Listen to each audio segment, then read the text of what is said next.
Under a crescent moon, the dark swamp forest sits below a high mountain where a massive dragon silhouette looms. The eerie forest floor is damp, scattered with decaying wood and floating, glowing spores. On a large tree, a small, glowing yellow clump clings to the bark. Suddenly, the yellow clump opens two large, bulbous eyes and looks around, confused about where it is. He remembers his past life as a human scrolling his phone in bed. He was reading a manga called Legend of Mushrooms, wondering why it wasn't popular before he fell asleep and died. Back in the forest, he realizes he has been reincarnated. His yellow, spiky body trembles as the shock hits him. He quickly calms down, accepting it as a common story theme, and decides to check his surroundings to survive. He calls out into the misty forest, asking if anyone is there, but regrets the noise when he notices menacing red eyes glowing from the shadows above. He sees giant mosquitoes over the swamp water and notes the area's miasma and uncomfortable dampness. Despite the gross environment, he confusingly feels physically comfortable and cozy. He wonders what exactly he has turned into, feeling like a strange lump of matter. Suddenly, a holographic system window flashes open in front of him. The screen displays his status. Level 1, Slime Mold, with the achievement Weak Creature and trait Decomposer. A red alert warns his health is critical at 7:30, and autophagy has started, telling him to eat or hibernate immediately. The slime mold panics as his health ticks down, realizing he will die again if he doesn't eat soon. He frantically looks around for food to stop his health from dropping. His status screen highlights his Decomposer trait and repeats the warning to eat or hibernate. Realizing he's a decomposer, he figures he can eat the wood he's on and decides to try. He spreads his yellow body against the surface, and it naturally wraps around the wood. To his surprise, it tastes like a soggy biscuit. For 15 minutes, his body expands like a web across the bark, making gulping sounds as he eats. Finally full, he burps. A system alert says he is now level 2 with health restored to 35, but he cannot gain more XP from dead wood for an hour. He also receives a skill point and must choose between upgrading Decompose or Pulsation. Unsure what Pulsation does, but willing to experiment, he assigns the point to it. The skill upgrades to level 3, and his yellow veins immediately begin to throb. He realizes Pulsation lets him move his internal protoplasm. He marvels that the knowledge of how to move appeared in his mind, even without a brain. Since the wood offers no more benefits, he decides to climb down and explore. He stretches his gooey body down the log, enjoying the magical feeling of shape-shifting at will. As he dangles, he spots a large purple mushroom growing on the ground.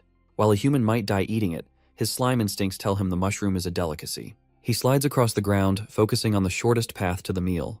Despite their slowness, slime molds are efficient pathfinders, even better at optimizing routes than human engineers. Slime mold silently approaches a large purple mushroom, its stalk covered in strange red spots. Using his new movement skills, he slowly wraps his yellow tendrils around the stem and creeps upward. He reaches the mushroom's cap and spreads his body over it, ready to feast. As he eats the mushroom, he hallucinates being in a cafe. He sees himself approaching a pink-haired woman. His online date he calls Pure Little Mushroom. The woman, whose back is turned, asks if he is the man she was waiting for. In this fantasy, the protagonist appears as a slime-headed man in a suit, confidently confirming his identity. The fantasy becomes a nightmare when the woman turns. She's a terrifying monster with multiple eyes and a drooling mouth, beckoning him closer. He screams, terrified at being deceived by a toxic woman. Back in reality, a system red alert warns of a toxin invasion. The poison is rapidly consuming his nutrients. He panics, realizing the mushroom is poisonous as he watches his health points drop continuously. Thinking quickly, he tears off the part of his body attached to the mushroom to stop the toxin spread. It works. The system confirms the toxin is eliminated, but he lost body mass and his max health permanently dropped to 17. Relieved but frustrated, he looks at the damaged mushroom. He decides to leave it for now. He slinks away, telling himself, General Slime is just retreating to fight again later. Desperate to recover his lost health, he finds a safe stump and starts eating the wood. After 15 minutes of feeding, the system says he gained no XP due to the time limit, but his health is fully restored. He burps, feeling satisfied and safe. Fully recovered and energetic, he sits atop the dead wood. He begins his new strategy to slowly whittle down the enemy. The tactic is to eat a bit of the poisonous mushroom, retreat to the wood to heal before the toxin kills him, and repeat the cycle. He approaches the mushroom again, calling this war of attrition Project Move Mountain. With renewed determination, he wraps his body around the mushroom's stalk, confident that with enough time, he can consume the entire thing. As he repeats the process, he hallucinates again. This time, the toxic woman representing the mushroom looks exhausted. He slaps handcuffs onto her wrists. Appearing as a man in a suit, he taunts her. He notes it is their 8th encounter and asks if she will give up. Back in reality, the mushroom is now a shriveled stump as he finishes eating the last of it. A system window confirms his success. awarding him experience points. He also acquires a new skill, Poison Resistance Level 1. He realizes this new resistance let him tolerate the poison longer during his attempts. However, he is disappointed he did not level up, as he expected significant experience from conquering the mushroom. Shaking off the disappointment, he sees many other strange mushrooms waiting. He decides to just keep eating his way through the forest. The protagonist continues his feast by eating a straw pipe mushroom. The successful decomposition raises him to level 3, and he notes the mushroom is safe. Wanting more power, he eats a dangerous monk's cap mushroom. The spicy, toxic meal raises him to level 4, and upgrades his poison resistance to level 2. Unsatisfied with single targets, he covers a massive cluster of white mushrooms, declaring they will all become his nutrients. After eating the mass, he reaches level 5 and his health maxes out at 79. The system warns him he's hit a saturation point and won't get more experience from mushrooms for 24 hours. Full and satisfied, he burps and packs the remaining mushrooms on his back to take with him. He travels the forest with colorful poisonous mushrooms on his slimy body, humming about them being both emergency rations and armor. He compares his strategy to a crab using sea anemones for protection, believing his genius disguise will scare off any monsters that might eat him. Suddenly the wind picks up. A swarm of giant hornets buzzes overhead, carrying large chunks of red meat. The protagonist hides in the tall grass, hoping his poisonous camouflage works and the terrifying insects won't notice him. As one hornet flies low with its prize, a massive tongue shoots from the shadows, snatching the insect from the air. A giant green frog sits on a log, chewing the hornet. The protagonist freezes in fear, realizing another deadly predator has entered the area. However, the frog's attack provokes the swarm. The giant hornets drop their food and dive down to attack the frog. From his hiding spot in the grass, the protagonist watches the chaos. The frog is quickly overwhelmed by the insect's sheer numbers. One hornet drives its stinger into the frog's backside, while another latches onto its head with its mandibles for a vicious bite. The protagonist watches the battle from the grass, analyzing that a single hornet is weaker than the frog, but the swarm's overwhelming numbers bridge the power gap. His fear turns to opportunism as he hides, wondering if he can scavenge the remains. He reasons monster corpses would give far more experience than the wood and mushrooms he has been eating. The hornets swarm over the giant green frog, stinging and biting it relentlessly. In a desperate move for survival, the frog's throat glows purple. It unleashes a skill called Empowered Tongue, skewering multiple hornets in midair with great speed. However, the counterattack isn't enough.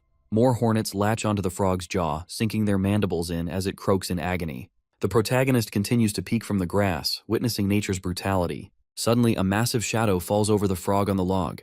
The frog looks up in confusion, barely making a sound, before a predator strikes with blinding speed, splattering blood violently through the air. A colossal bird with reddish feathers and a snake for a tail is revealed, having easily snatched the frog with its talons and tail. The terrifying creature lowers its head, its glowing red eye locking onto the trembling protagonist, seeing through his mushroom disguise. Demoralized by the deadly monsters, the protagonist gives up, sarcastically inviting the bird to eat him while complaining this game is unbalanced. The protagonist's reflection is visible in the bird's massive pupil, highlighting how tiny he is compared to this apex predator. The bird tilts its head, losing interest in the small, unappetizing blob, and pushes off the ground with great force to take flight. The wind from the bird's takeoff is so powerful, it blasts the protagonist away. He tumbles through the air, taking 30 damage as his mushroom camouflage is scattered. The forest slowly returns to silence as the leaves settle, the massive threat now gone. Under the crescent moon, the vast mountain and forest landscape seems peaceful, yet dauntingly large. The protagonist lands on a log with his few remaining mushrooms, shivering from the near-death experience. He analyzes his place in this cruel hierarchy, imagining a food chain with the giant bird at the top. Below are beasts, animals, and insects. He realizes he's at the very bottom, below even plants, on the same level as dirt. However, he realizes this low status is what saved him. The power gap between him and the monster was so wide that he wasn't even considered food, sparing his life. He opens his status window. He is a level 5 slime mold with 79 health, 13 unspent skill points, and improved skills. Decomposition, level 6, Pulsation, level 3, and Poison Resistance, level 2. Despite his rapid growth, he feels disheartened. After leveling up 4 times in one night, his title is still Weak Creature, and nothing has fundamentally changed. He questions his future, wondering how a simple slime mold can survive in such a dangerous environment. Overcome with exhaustion, he sighs, wishing this was all a dream and he could wake up safe in his bed. The night eventually passes, and the morning sun pierces through the forest canopy. Suddenly, a viscous green liquid drips down from the red mushroom cap above, landing directly on the unsuspecting slime. The substance acts like a strong acid, sizzling against the protagonist's yellow body and causing damage markers to pop up continuously as he cries out in pain. Desperate to escape the burning sensation, he triggers a new skill called Burst, which instantly stimulates his internal cytoplasm to generate a powerful thrust. The force of the skill launches him violently away from the log, scattering his collection of mushrooms everywhere as he crashes into the ground. He quickly recovers and looks back to identify his attacker, spotting a large white snail with a red shell slowly moving across the wood. The snail ignores the commotion and spits out a stream of acid liquor onto a nearby mushroom. The acid works instantly, dissolving the fungus into a green soupy sludge. The snail happily slurps up the liquefied meal, while the protagonist watches in disgust, calling it a stinking snail. The snail finishes eating and looks up, its eye stalks twitching as it notices the angry slime mold. The protagonist is furious, thinking that while stealing food is annoying, dripping acidic saliva on his face and nearly disfiguring him is completely unforgivable. However, the snail simply stares back with innocent wide eyes and makes a pitiful sound, acting harmless. The protagonist tries to maintain his anger, telling the creature not to play the victim or try to manipulate him with cuteness. The snail slumps down next to a mushroom, looking incredibly dejected and continuing to whimper sadly. Seeing the creature looking so pathetic, the protagonist's anger begins to fade. He reflects that they are both just fellow sufferers at the bottom of the food chain, wandering the world and trying to get a bite to eat. He wonders if he is being too harsh on the animal. Letting out a sigh, he decides to drop the issue. He tells the snail that he won't make things hard for it and that it can go ahead and eat, as there are plenty of mushrooms to share. The snail immediately perks up, cheering happily at the permission. As the acid snail happily slurps up the liquefied mushroom, the protagonist watches and begins to let his imagination run wild. He wonders if this situation is a classic friendship born from a fight trope found in shonen manga. He starts fantasizing about a future where they party up, combining their strengths to increase their survival probability. His delusion escalates to imagining them evolving into powerful humanoid warriors together, and eventually standing side by side to defeat a great demon king through the power of their bond. Convinced that companions are indispensable for survival, he decides to act. He approaches the white snail and proposes an alliance. Since they are both low-level monsters, he suggests they team up and look out for one another, promising to ensure the snail has plenty of mushrooms to eat. The snail responds with a cute sound, but instead of shaking hands, it suddenly vomits a massive stream of yellow acidic bile directly onto the protagonist. The attack catches the slime mold completely off guard. He takes 12 points of damage, dropping his health to 62. Writhe in pain, he harshly realizes that his fantasy was foolish. Monsters in this world do not care about feelings or friendship. There is only the simple, brutal relationship of eating or being eaten. Admitting he was fooled by the snail's pitiful appearance and realizing it is stronger than him, the protagonist decides to flee while the creature is momentarily busy eating the vomit. However, the acid snail looks up, noticing its prey is trying to leave. It immediately turns and begins to chase him, refusing to let the slime go. Desperate to survive, the protagonist spends his remaining skill points to upgrade his pulsation skill from level 3 to level 4. Yelling that he is using full power, he surges forward with newfound speed. The two slow creatures engage in a high-speed chase across the log. To the protagonist's frustration, he realizes that even with his upgrade, the stinking snail is matching his speed perfectly. The acid snail prepares its next attack, its body convulsing as it builds up pressure. Suddenly, it spits out a massive glob of corrosive fluid, activating its skill, Acid Liquor. The attack strikes the protagonist with devastating precision, burning through his yellow body and dealing a massive 27 points of damage, physically splitting him into two separate puddles. Stunned and divided, the protagonist momentarily wonders if his consciousness automatically stays in the larger half of his separated body, but quickly dismisses the philosophical thought as the situation is far too critical for such distractions. The snail looms over him, letting out a terrifying screech as it opens a mouth filled with razor-sharp teeth, looking like a completely different monster than the cute creature it pretended to be. Without hesitation, the snail slams its face into the puddle of slime and begins to devour the protagonist. As he is being eaten, the protagonist decides to endure the pain, telling himself that he must survive this moment to take revenge later. The snail swallows a mouthful of the yellow slime and pauses for a moment. However, its eyes immediately glow with a menacing red light, indicating it is not finished and intends to consume the rest of him. In a desperate move, the protagonist secretly wraps a tentacle around the stem of a purple poisonous mushroom lying nearby. As the snail lunges forward with its mouth wide open to take another bite, the protagonist activates his burst skill. Using the sudden propulsion, he shoves the poisonous mushroom directly into the snail's gaping maw. The snail bites down on the toxic fungus. The effect is instantaneous. Purple veins bulge across the snail's white skin as the poison floods its system. It writhes in agony, foaming at the mouth as the toxin destroys it from the inside. Finally, the massive snail collapses, dead. The system notifies the protagonist that the target has been defeated, awarding him enough experience points to advance from level 5 to level 6. Catching his breath, the protagonist explains his winning strategy. He had noticed that the snail always used acid to melt the mushrooms before eating them. He deduced this was because the snail had no poison resistance and couldn't eat them raw. By forcing the raw, poisonous mushroom down its throat, he exploited its fatal weakness. The slime mold laughs next to the acid snail's corpse, celebrating his first monster kill in this new world. Curious about the rewards for decomposing a monster, he slides his yellow body onto the snail's white flesh. However, he quickly recoils, finding the snail meat sticky and disgusting. He tells himself to treat it like beef or French cuisine and activates his dissolution skill to begin. But the moment he tastes it, he is horrified. He internally screams that it's awful, with a salty, sour flavor and a texture like thick snot. The experience is so awful, he stops. A system window announces that decomposition has failed and no experience points were gained. He looks at the corpse, conflicted. He considers throwing it away but feels it would waste a victory he risked his life for.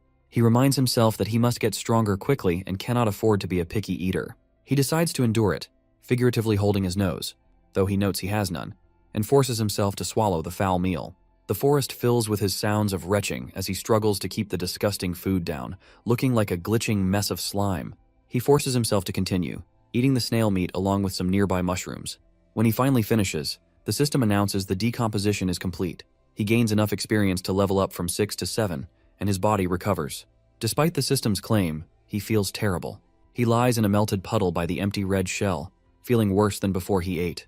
He checks his status screen. He has 1.4 skill points, and his skills are Decomposition level 6, Pulsation level 3, Poison resistance level 3, and Burst level 1. He analyzes what his skills mean in practice, equating decomposition to simply eating.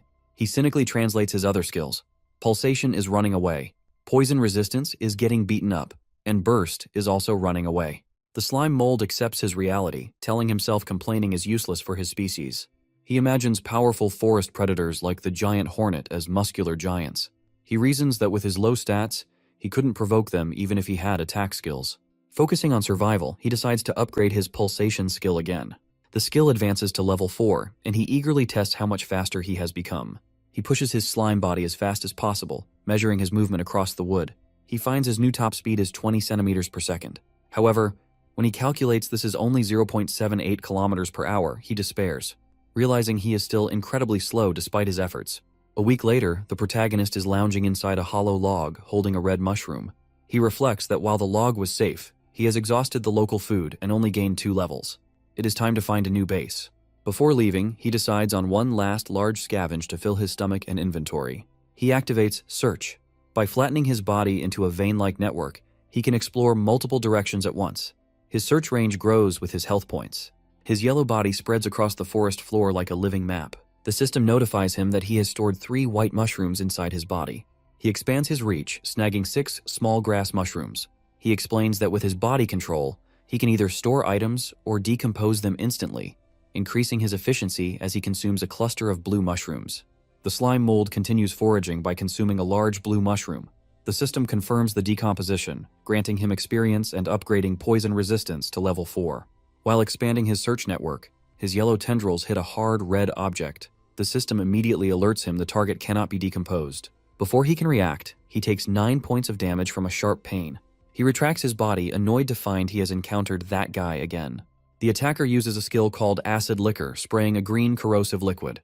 The slime mold is grazed by the attack, taking 7 more damage, but is relieved that his upgraded speed helped him dodge most of it. The enemy is another acid snail. The protagonist notices this one is much faster and wonders if strength varies within the same species. He moves evasively, confident the snail cannot hit him again. However, the snail uses a devastating close-range attack, splattering the slime mold and dealing a massive 33 points of damage. The snail pauses, thinking it is won. But the protagonist uses this moment. He intentionally took the hit to get close and shoves a poisonous purple mushroom into the snail's mouth. He mocks the creature, thinking it's easy to defeat once its weakness is known, citing the gap in intelligence between them. The plan works instantly. The acid snail convulses as poison spreads through its body. The protagonist consumes the defeated foe, again enduring the disgusting taste. The system rewards him for the kill, leveling him from 9 to 10. He sits in a melted pile, feeling terrible from the meal but admitting the massive experience from monsters makes it worthwhile. After a bit, the slime mold leaves the acid snail's red shell behind and continues his journey across the grassy forest. As he moves, he hears a rustling sound from the dense grass ahead. Assuming it's another weak snail, he arrogantly calls out, commanding the hidden creature to reveal itself. To his shock, the creature that bursts from the grass is not a snail but a massive, terrifying, blade-legged centipede. The slime mold freezes as the towering insect casts a menacing shadow over him. The centipede twitches its sharp blue legs, creating a rhythmic, intimidating sound. Terrified, the protagonist hides behind a rock, trembling and realizing he has made a mistake. The centipede lunges down to strike. In a panic, the protagonist tries his previous winning strategy. He holds up a poisonous mushroom, yelling for the monster to stay back. However, the strategy fails. The centipede's sharp mandibles instantly slice the mushroom in half before it can be eaten.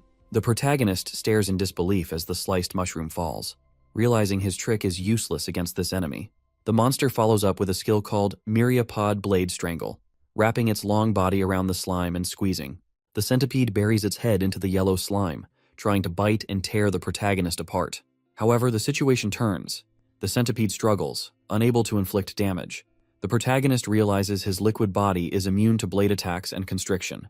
The predator becomes the prey as the slime mold engulfs the trapped insect. He happily accepts the delivered experience points and consumes it. Emboldened by this victory, the protagonist continues hunting, spotting a large green beetle on a rock. He then tries to strike a flying hornet but laments that he is still too short to reach it.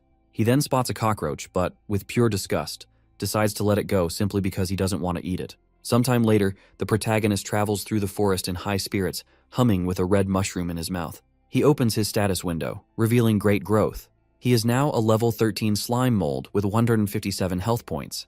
His skills have also improved. Pulsation is level 8, and poison resistance is level 5. He leans back on some moss, happy with how fast he's leveling since eating meat, and feeling confident in his abilities again. The slime mold visualizes his place in the food chain, above insects but still below lizards, frogs, and the terror bird. He decides it's time to aim higher and hunt giant frog legs. Confident, he imagines growing unstoppable, picturing himself on a pile of insect corpses and dreaming of ruling this other world. He arrives at the edge of a murky pond in the swamp forest. He observes the water, wondering if valuable resources are hidden below and if he can dive in to explore. Deciding to learn by doing, he dips a yellow tendril into the water. The reaction is immediate and painful. His body swells like a balloon and he panics, feeling like he is about to explode. Through osmotic pressure, he learns that as a single-celled organism, fresh water rushes into his cells. He realizes he will burst and die if submerged, just like a red blood cell. He quickly retracts his limb, relieved but forced to abandon his underwater plan. Suddenly, bubbles rise from the pond. A large, dark green crustacean slowly emerges from the water. Confused, the protagonist identifies the creature as a crab. The creature stares blankly, bubbling foam from its mouth. His confusion turns to hunger as he imagines a plate of steamed crab. After so many disgusting bugs, he excitedly thinks this is finally normal food. He tries to trick the creature, calling from the shore in a friendly voice to make friends. However, the crab ignores him and climbs onto a steep rock in the water. It sits there, blowing bubbles from its mouth. He realizes the crab won't come to him. He decides risking his life in the water isn't worth it. Instead, he plans to dissolve poisonous mushrooms and pour the toxin into the water to kill the crab remotely. The giant swamp crab uses bubble barrage, firing a high-pressure water beam from its mouth. The stream hits the slime mold with tremendous force, knocking him back. The attack deals 25 health points. The protagonist is shocked that a simple water gun can hurt him so badly. The crab fires again. The slime mold tries to dodge but takes another 10 damage as he scrambles away. He slides behind a large tree root, blocking the incoming water blasts. Breathing hard, he realizes this opponent is far stronger than the insects he's been farming. He decides running now would make him a target, so he hides and waits, hoping the crab will lose patience. Suddenly, a loud splash is heard as the crab jumps off its perch. The protagonist peeks out from behind the tree, wondering if the monster has finally given up. To his horror, the giant swamp crab climbs out of the pond and onto land. The crab snaps its claws aggressively. It activates Dash, scuttling sideways with terrifying speed to close the distance. The protagonist watches in shock as the predator rushes toward his hiding spot. Realizing the crab wants to eat him, the slime mold panics and frantically climbs the tree trunk. The slime mold clings to the tree, looking down at the crab. He feels relieved, thinking he can avoid the water attacks by climbing. He regrets how quickly he became the prey instead of the hunter. A chittering sound from above interrupts his relief. He looks up to see a large, pale spider with red eyes climbing down toward him. Unthreatened, the protagonist dismissively waves a tentacle, telling the spider to move as he's busy with the crab. He arrogantly warns the spider not to be ungrateful, boasting he has eaten plenty of bugs like it. The spider does not back down. It hisses aggressively, its red eyes glowing. The spider suddenly uses arachnid slash, its front leg striking like a blade with blinding speed. To his shock, the attack slices through his body, severing a large chunk of slime and dealing 30 damage. The spider catches and eats the severed slime. The protagonist is bewildered, thinking he was immune to blades. A status window reveals the level 16 spider monster has swordsmanship, level 8. Before he can process this, a blast of high-pressure water strikes the tree trunk inches from him. The splash hits him for another 17 damage. He realizes he's trapped between the sword-wielding spider above and the water-gunning crab below. He looks up at the terrifying spider blocking his path, cursing his terrible luck. Tears well up in his eye as he realizes he's trapped in another dead end. On the ground, the giant swamp crab aims and fires another bubble barrage up the tree. The protagonist dodges at the last second. The water beam misses him and hits the spider monster in the face. The force of the blast knocks the spider off the tree. The spider monster lands below, furious at the unprovoked attack. It immediately retaliates by shooting a stream of white webbing at the crab. The arachnid silk shot hits the giant swamp crab, hindering its movements. Seizing the opening, the spider monster leaps down and uses arachnid slash on the crab's hard shell. The crab defends with crustacean carapace, hardening its shell to block the spider's leg. The crab counterattacks with crustacean clamp, snapping its claws, while the spider uses arachnid silk control to dodge the pincers. The crab is annoyed by the sticky webs binding its claws. Meanwhile, high in the tree, the protagonist watches the chaos. He internally celebrates that his plan to turn his enemies against each other has succeeded. Below, the battle rages on, the crab bubbles at the mouth, struggling to rip the webbing off its claws. The spider monster seizes the moment, delivering a precise slash to the crab's eye stalk. It causes a burst of light and pain. The spider hisses, ready to follow up. But the giant swamp crab swings its massive claw violently, forcing the spider to dodge a heavy blow. The agile spider monster leaps into the air, avoiding the crab's clumsy attacks. The giant swamp crab struggles on the ground, its massive claw bound by thick white webbing. Taking advantage of the crab's immobility, the spider uses arachnid silk control, moving at blinding speed to wrap the crustacean in a silk prison. The crab is soon helpless and fully cocooned, while the spider climbs its shell to claim victory. From the tree, the protagonist, Slime Mold, watches in surprise. He thinks the stinky crab is tied up like one from a grocery store and is amazed the little spider turned the tables on the larger predator. The spider looms over the crab's face, ready to feast. The crab stares back, foam bubbling from its mouth. The bubbles gather quickly, glowing with a strange pressure. Suddenly, a huge blade of compressed water erupts from the crab's mouth with a deafening sound, slicing through the air. The attack creates a whirlwind of water blades, instantly shredding the silk cocoon. Caught in the blast, the spider monster is immediately sliced into pieces in midair. The crab's desperate counterattack unleashes a storm of water cutters in all directions. A stray water blade slices the tree trunk, missing the protagonist by inches. He shivers, realizing the crab's survival instincts triggered a devastating hidden power. Below, the giant swamp crab collapses from exhaustion, spitting a final, weak stream of water as its adrenaline fades. The battle ends with the spider monster as a pile of limbs and the crab lying motionless, drained of energy. The protagonist peeks from behind the tree roots, waiting for the terrifying water attacks to stop before he moves. Once the chaotic three-way battle is over, the forest falls silent.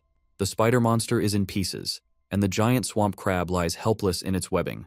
Seeing the danger has passed, the protagonist, Slime Mold, emerges from his hiding spot. He approaches the immobilized crab, mocking it for wasting its energy shooting water wildly and ending up in a pathetic state. However, he faces a dilemma on how to finish the sturdy creature. Suffocating it is too dangerous, and he can't force mushrooms into its clamped mouth. He decides to act quickly before the crab recovers. Looking for a weapon, his gaze lands on a large, heavy rock nearby. He spreads his body over the stone, trying to absorb it into his inventory using slime space. But a system error flashes, insufficient space. He realizes his storage size depends on his health points, which are too low after the battle for the rock to fit. Choosing the kill over his hoard, he vomits his entire mushroom collection to free up inventory space.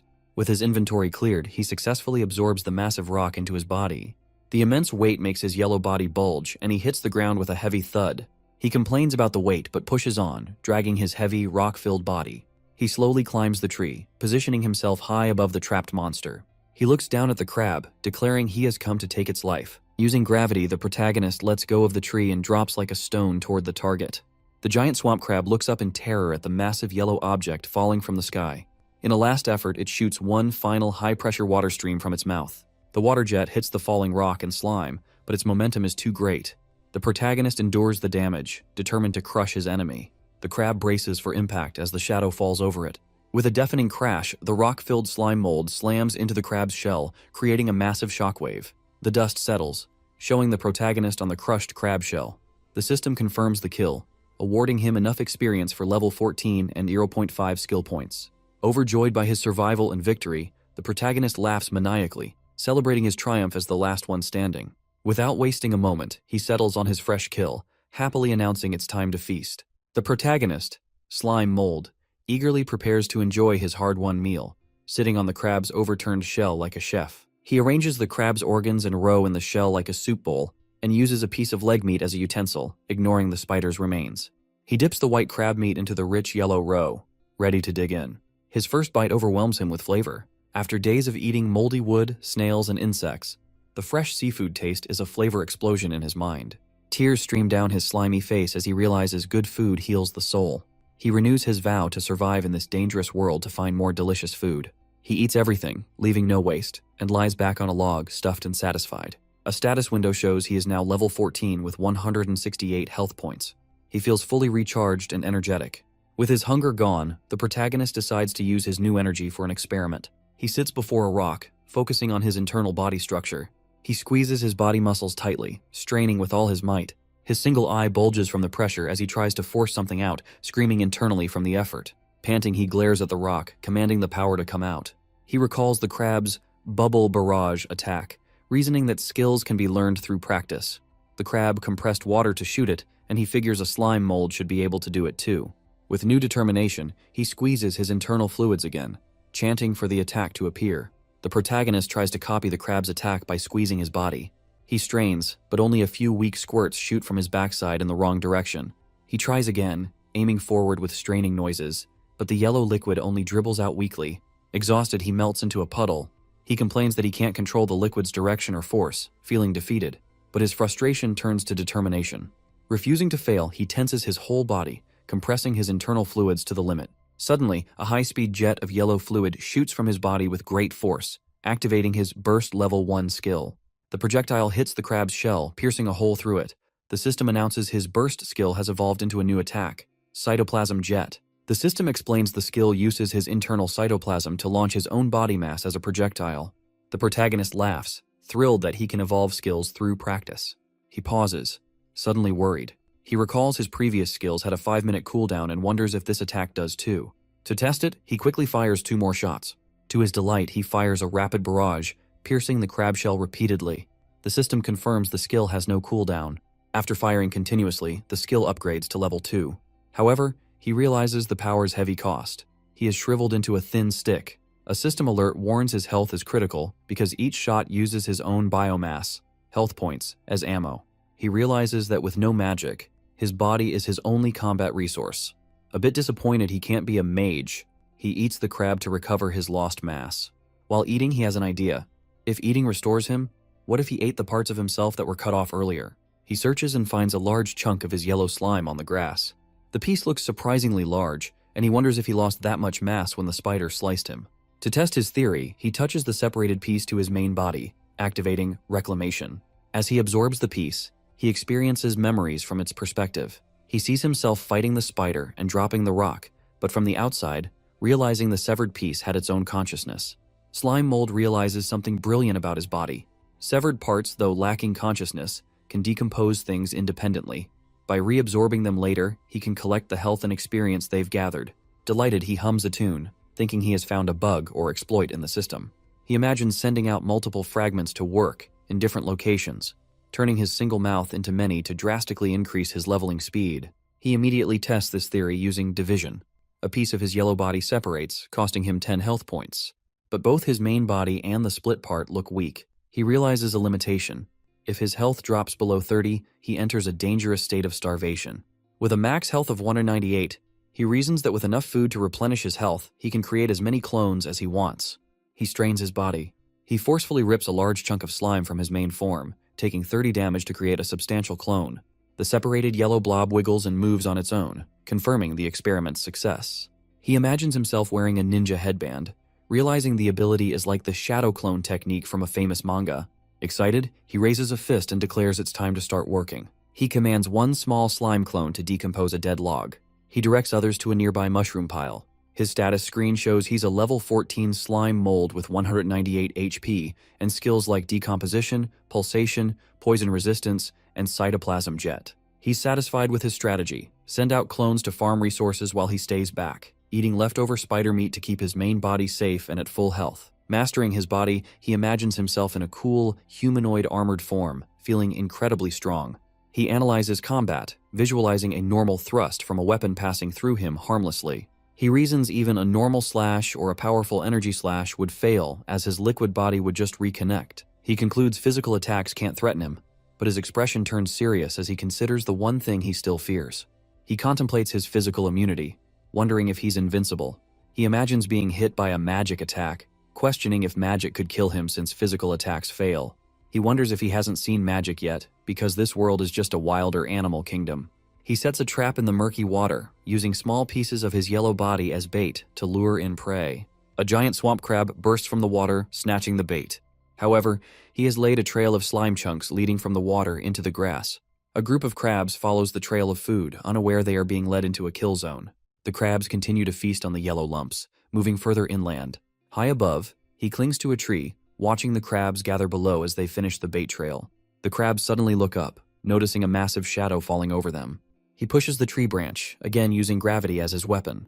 The branch crashes down with devastating force, instantly smashing the crabs. He celebrates on the branch as the system spams notifications. Defeating 6 crabs at once gives him enough experience to go from level 14 to level 15. He drops to the ground, finishes off any survivors with a rock, and prepares to eat. After decomposing the crab meat, his health is fully restored. He looks at the clean shells, satisfied with his efficient farming method. Now at a higher level, he decides to practice combat, setting up a crab shell against a rock as a target. In his mind, he's a cool gunslinger preparing to fire a skill he calls plasmodial barrage. In reality, he unleashes a rapid storm of yellow slime bullets, peppering the target with speed and force. The target smokes from the impact, and the system announces his plasmodial barrage, cytoplasm jet skill leveled up from 5 to 6. However, the intensive training takes a toll. The protagonist is shown shriveled and dried out, his health critically low due to using his own body mass as ammunition.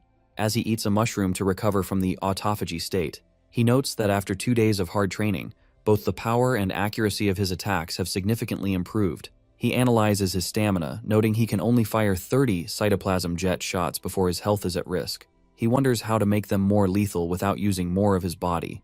An idea strikes him as he picks up a poisonous mushroom and a rock, deciding to add ingredients to his ammunition. He theorizes that wrapping a poisonous mushroom in the slime projectile can inflict poison damage from a distance. Similarly, encasing a rock within the slime will significantly increase the shot's physical impact. He tests this immediately, firing a rock-infused shot that hits the target with a loud crack, proving its power. Pleased, he arrogantly calls himself a genius for inventing such a versatile attack. A soft cooing interrupts his celebration. He sees a strange light in a nearby tree hollow and wonders if it's a bird or fireflies. Curious, he approaches the tree to investigate the noise. He climbs up the trunk and peeks directly into the glowing hole. To his shock, he's face to face with a spectral, glowing blue owl. Its magical aura terrifies him. He instantly panics, screaming internally. His worst fear has come true. He has found a monster that can use magic. Fearing a spell, he drops from the tree and frantically slithers away to escape. But the owl doesn't chase him. It sits quietly in the tree, watching him flee. This is not a wild beast, but a magical skill called symbiotic scrying. Far away, a human woman looks through her hand like a telescope. Her right eye glows with the same blue light as the owl, showing she shares its vision. She rides a large, armored boar with 2 other adventurers. When a bearded man asks if she found anything, she lowers her hand and replies she saw nothing important, just a strange little monster. The group of human adventurers moves through the forest. The pink-haired scout finds it strange they haven't seen any high-level monsters. The bearded warrior tells Little Steel back to stay sharp and lead the way, worried that their magical link to the guildmaster is cut off. Meanwhile, the slime mold panics, fleeing as fast as possible. Believing the owl spotted him, he's terrified of provoking a magic user and knows he can't mess with that guy. He reaches a river, hoping to be safe on the other side, but he is unsure how to cross the gap. Remembering physics and the momentum theorem, he launches himself into the air, In mid-flight, he activates his plasmodial barrage skill. Instead of attacking, he fires the slime projectiles backward for propulsion. The move works, but costs him 80 points of self-damage as he rockets forward. The force propels him high through the trees, clearing the river easily. He crashes on the other side, exhausted but relieved, thinking he has escaped the danger. He eats dead wood to recover health, realizing that while strong for his level, a higher-tier opponent would instantly kill him. Suddenly, a terrifying pressure descends on him, a dark, fiery red aura. He freezes, feeling a presence more terrifying than the snake-tailed terror bird. He assumes the magic owl has found him. He slowly turns but realizes the source of the fear is not the owl. Lying on the forest floor is a colossal, severed claw with white scales and a black nail. It is massive enough to crush the trees beneath it. He stares in confusion, his single eye trying to process what he sees. A giant finger. His fear turns to euphoric greed. He sees the limb as a legendary golden finger, a story term for a cheat-like power-up. He knows that if he absorbs this high-level monster part, he will gain immense power and possibly achieve a massive evolution. He laughs maniacally at his luck. He immediately tries to consume the golden finger, spreading his body over the scales and activating his dissolution skill to absorb its power. He wraps his slime tendrils around the object, trying to break down the surface. However, he struggles to digest it, finding the process difficult and painful. A system alert flashes. Decomposition failed. His skill is too low or the level gap is too vast. The target's invulnerability triggers, and its overwhelming power repels his cells. Instead of gaining experience, he takes continuous damage, 10, 20, 10, as the finger's energy burns him. Realizing he is killing himself, he activates autotomy, severing the connection to escape. A chunk of his body flies off as he recoils from the failed meal. He looks at the finger with regret, seeing only tiny +1 experience points. He curses himself for not upgrading his decomposition skill. He laments his situation, feeling like he has a great treasure he can't use. He realizes he can't decompose it, and his inventory is too small to carry it. He decides to leave it, grind levels to max out his skill, and return for it later. Just as he makes this plan, the ground begins to rumble violently beneath him. The severed finger suddenly activates, glowing with energy and rocketing off the ground. It tears through the earth, flying straight up and crashing through the forest canopy. He watches in shock as his golden finger flies away on its own. The launch sends shockwaves and debris flying. He spots a blast heading his way, realizing he's caught in the crossfire. The blast strikes the ground near him, creating a massive crater. He barely survives, trembling in the aftermath. Terrified by the power he witnessed, he huddles under a tree root, lamenting how scary the world is. He realizes the further he travels, the more insignificant he feels. He abandons his arrogance and returns to his roots, hiding and decomposing dead wood to grow stronger safely. Beneath him, the earth shows worms, gems, and a buried mimic monster waiting in the dark. Deep underground, the severed finger has landed after burrowing through the earth. In the darkness, the finger sits silently before erupting with a terrifying red and black aura, revealing it's not just a body part, but something sinister and alive. The slime mold checks his mental map. The golden finger is far northeast, and the magical owl is southwest, placing him in a safe zone within the dense forest. He finds a thick tree to establish a temporary base, planning to rest and retrieve his clones the next day. With his dissolution skill, he attaches to the trunk and starts melting through the bark. He plans a narrow entrance to block large monsters, while making the inside spacious and comfortable. He imagines wearing a hard hat and eagerly starts his excavation project. He dissolves the wood layer by layer, tunneling deep into the tree. For light, he plants a luminous mushroom, which emits a weak poison with its blue glow. Exhausted but satisfied, he collapses on a moss bed he gathered. He admires his finished home, now with a stone table for food and bathed in the mushroom's light. His temporary base has a clever design. A poison mushroom plugs the entrance, a tunnel leads to a fake decoy chamber below, and a hidden passage connects to his real, safe chamber above. Feeling triumphant, the slime mold flexes a tentacle holding a twig. He lies on his moss bed, chewing the twig like a cigar, enjoying the feeling of a secure home. His relaxation is cut short by a loud, rhythmic buzzing that vibrates through the wood, annoying him. Angry, he pokes his head out of the hollow and yells at the noise to stop. He sees a massive swarm of wasps in the canopy. Instead of fear, he observes their numbers and gets an idea. Giant wasps zoom through the forest, patrolling their territory. The slime fires a cytoplasm jet from his hiding spot, smashing one of the wasps in midair. He then sits openly at his base's entrance, acting as bait and taunting the swarm to provoke them. Enraged, the swarm dives at the tree, thrusting their stingers into the slime. He quickly retracts deep into the narrow hole, causing the wasps to miss or get their stingers stuck. They furiously attack the entrance, unaware of his trap. Safe inside his fortress, the protagonist sighs with relief. He discovers his sticky body acts like flypaper. The attacking wasps get trapped, and the system notifies him he's gaining experience points effortlessly. Seeing his plan work, he gets more ambitious. He stops attacking and lets 2 survivors fly away. He quietly follows them through the forest to a massive wasp nest high in the canopy. From a branch, he observes their home base. His eye narrows as he plots to destroy the nest. He reveals himself, catching the attention of the sentry bees. The sentries release a pheromone signal, alerting the colony. A loud buzzing fills the air as thousands of wasps pour out. He stands his ground, thinking that since stings are useless against his body, more enemies just mean more experience points. But the wasps use an unexpected strategy. They swarm him, forming a tight, vibrating ball and flapping their wings in unison. The friction creates intense heat, like an oven. A system warning flashes. The temperature is critical, and his cells are dying. He panics, taking continuous damage. Shocked, the wasps can cook him alive. Refusing to be cooked, the slime mold retaliates with his plasmodial barrage. The slime projectiles shred the wasp workers and break their formation. The battle shifts when a new enemy appears, a heavy unit that blocks his shots with a beeswax shield. The armored insect charges, its amber shield deflecting the once lethal slime bullets. He clings to the branch, realizing the hive's main guards are much stronger than the scouts he fought earlier. His eye widens in shock. He spots a unique white-furred insect with a wooden staff. It waves its staff, conjuring a glowing magical circle overhead. The swarm summon skill activates. A massive army descends from the hive, raining down on the terrified slime. The enemy hierarchy is clear. Wasp workers, defensive wasp guards, and a wasp mage commander. He trembles, realizing he faces an evolved form using magic, his greatest fear. The wasp mage coldly issues a command. Armored wasp guards dive toward the slime to execute him. He unleashes his plasmodial barrage, firing yellow fluid at the incoming army. The attack is effective, blasting the insects from the sky across the canopy. But the sheer number of enemies forces him to fire non-stop, draining his biomass. His health drops 10 points per shot, and his body shrivels.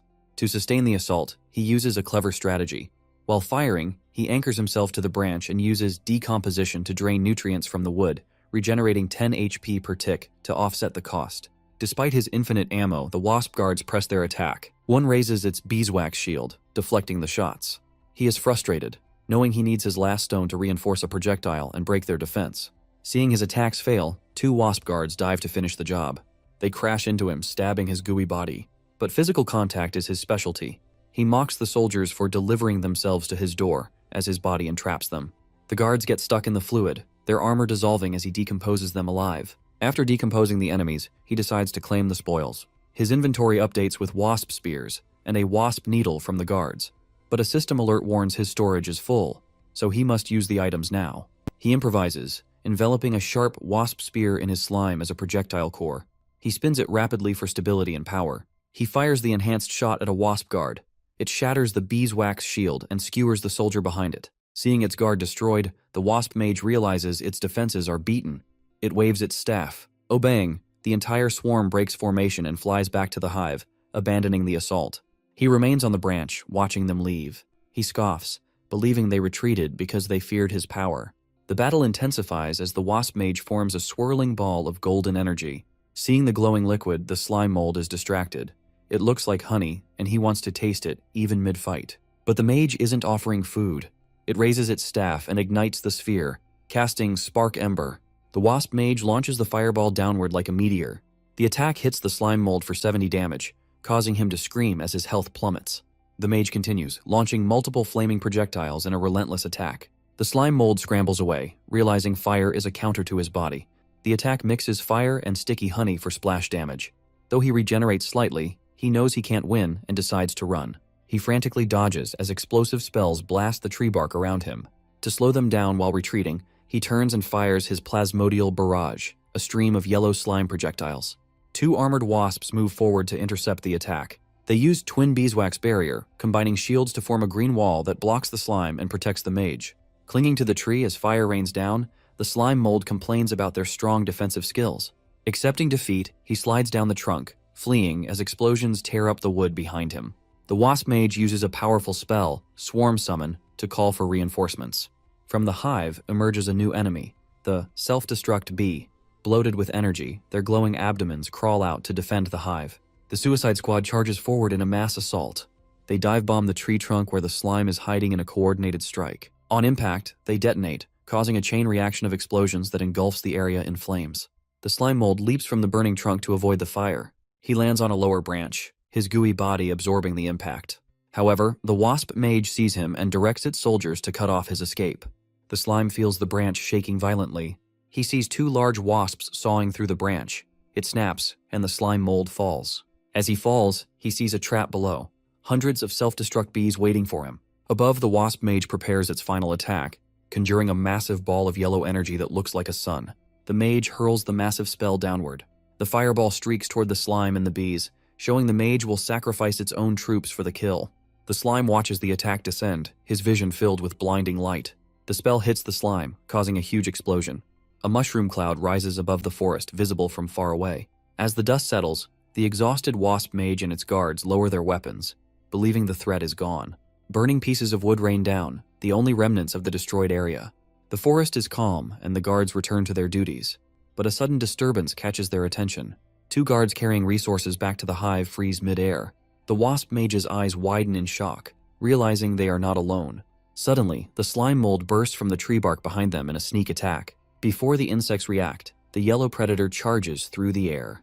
The slime engulfs the guards, trapping them. He taunts them, saying the nest's interior is now defenseless. The slime had survived the attack with a clever plan.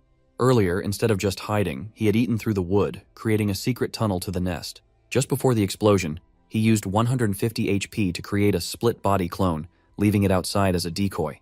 The plan worked. The wasps focused their fire on the decoy, while the real, smaller slime used the chaos to slip past and climb the tree.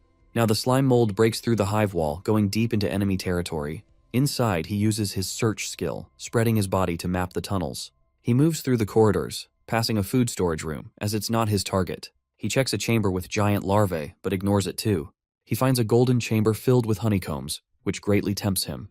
But he stays focused, leaving the honey for later as he hunts for the nest's core.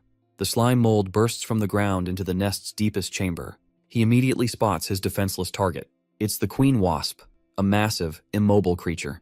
She lies on a cushion, eating to produce more soldiers. The intrusion alerts the defenders. The wasp guards and mage spin around, realizing their defenses were bypassed. The royal guard, led by the furious wasp mage, glares at the intruder with glowing red eyes. The slime climbs onto the queen's abdomen. Holding a rock over her head, he warns the guards that she's his hostage. The queen trembles in terror as the rock looms over her head. However, the slime miscalculates. Instead of surrendering, the enraged wasp mage orders an immediate attack. The wasp guards obey, charging forward to kill the intruder, ignoring the risk to their queen. The slime's eye widens, realizing negotiation has failed. With no other choice, he slams the rock down, brutally killing the queen. The wasp mage freezes in shock, witnessing the death of the colony's heart. The effect is instant. Outside, thousands of wasps lose their ability to fly and fall from the sky. Inside, the mage and guards collapse. The slime explains the queen was a host machine, and without her, the swarm dies. He stands over the dead queen, disappointed negotiation failed. As the colony dies, the system announces he has leveled up from 15 to 17. In the quiet moonlit forest, a system notification confirms the slime mold can level up after destroying the hive. He drops from a tree, landing among the dead suicide bees. The system warns that the bee waste will stop giving experience in 24 hours, and his temporary health boost will soon disappear. He opens his status window. He's reached level 21 with 918 HP. His skills have improved. Pulsation is at max level, poison resistance is level 7, and he has a new skill, Central Command, level 2. Confused by the new Central Command skill, he tries to add skill points, but nothing happens. He wonders if it's useless since he has no one to command. He tries to upgrade Decomposition, but a warning says racial skills only improve with practice. Disappointed, he maxed out Pulsation instead. His increased health also expanded his inventory space. His inventory is packed with glowing hornet monster honey. The description says it recovers 400 HP, making it a valuable treasure. Exhausted from the raid, the slime mold sits in the grass, panting to catch his breath. Alone in the moonlight, surrounded by dead insects, he wonders why he feels complex emotions when, as a slime, he has no heart. He reflects on his journey, recalling the enemies he's eaten to survive. An acid snail, a spider monster, and a giant swamp crab. His path of predation has led him from bugs to destroying a whole hornet colony. Suddenly, he has a tragic vision, a memory from his prey. A young crab boy asks his mother why his dad isn't home to play games. The vision shows the crab father in a suit calling his wife. He says he's with clients and can't come home. The mother comforts her son, saying his father is working hard for them. A crab-shaped clock on the wall shows it's nearly midnight. The mother worries when her husband doesn't call. Fearing he's passed out drunk, she tells her son they must go find Daddy Crab. They walk into the dark night. The child sings about a storm, and his mother shushes him. Unaware, Daddy Crab has already been eaten by the slime. In a dark alley, the father sways, holding a briefcase. The crab boy sees the silhouette and joyfully shouts that his father is back. The mother calls out, confused why the figure is walking away from their home. Seeing the figure stumble, she assumes her husband is drunk and tells her son to help. The crab boy runs happily toward the silhouette. The figure turns. It's not the father, but a mutated slime mold in his clothes. With a twisted red eye, the monster whispers that his daddy was delicious. The boy screams in horror. Shaken by the vision, the slime mold panics, realizing he has become a villain. He tries to calm down in the dark forest. He tells himself he's overthinking because he still has a human mind. As a monster in this world, he can't control these guilty feelings. He sees predators' eyes in the darkness and accepts the law of the jungle: hunt or be hunted. He resolves that hunting and decomposing are his only options. Focusing on survival, he decides to find the clone he released earlier to see what it gathered. The slime mold leaps quickly through the forest undergrowth. He jumps over bushes, heading toward his clone. Suddenly he stops. He sees a bright, warm glow through a gap in the trees. He realizes the light is from a campfire. Curious and cautious, he moves through the bushes for a better look. Wondering if humans are nearby, he sneaks a look. Peering through the leaves, his heart races as he confirms his suspicion. Humans.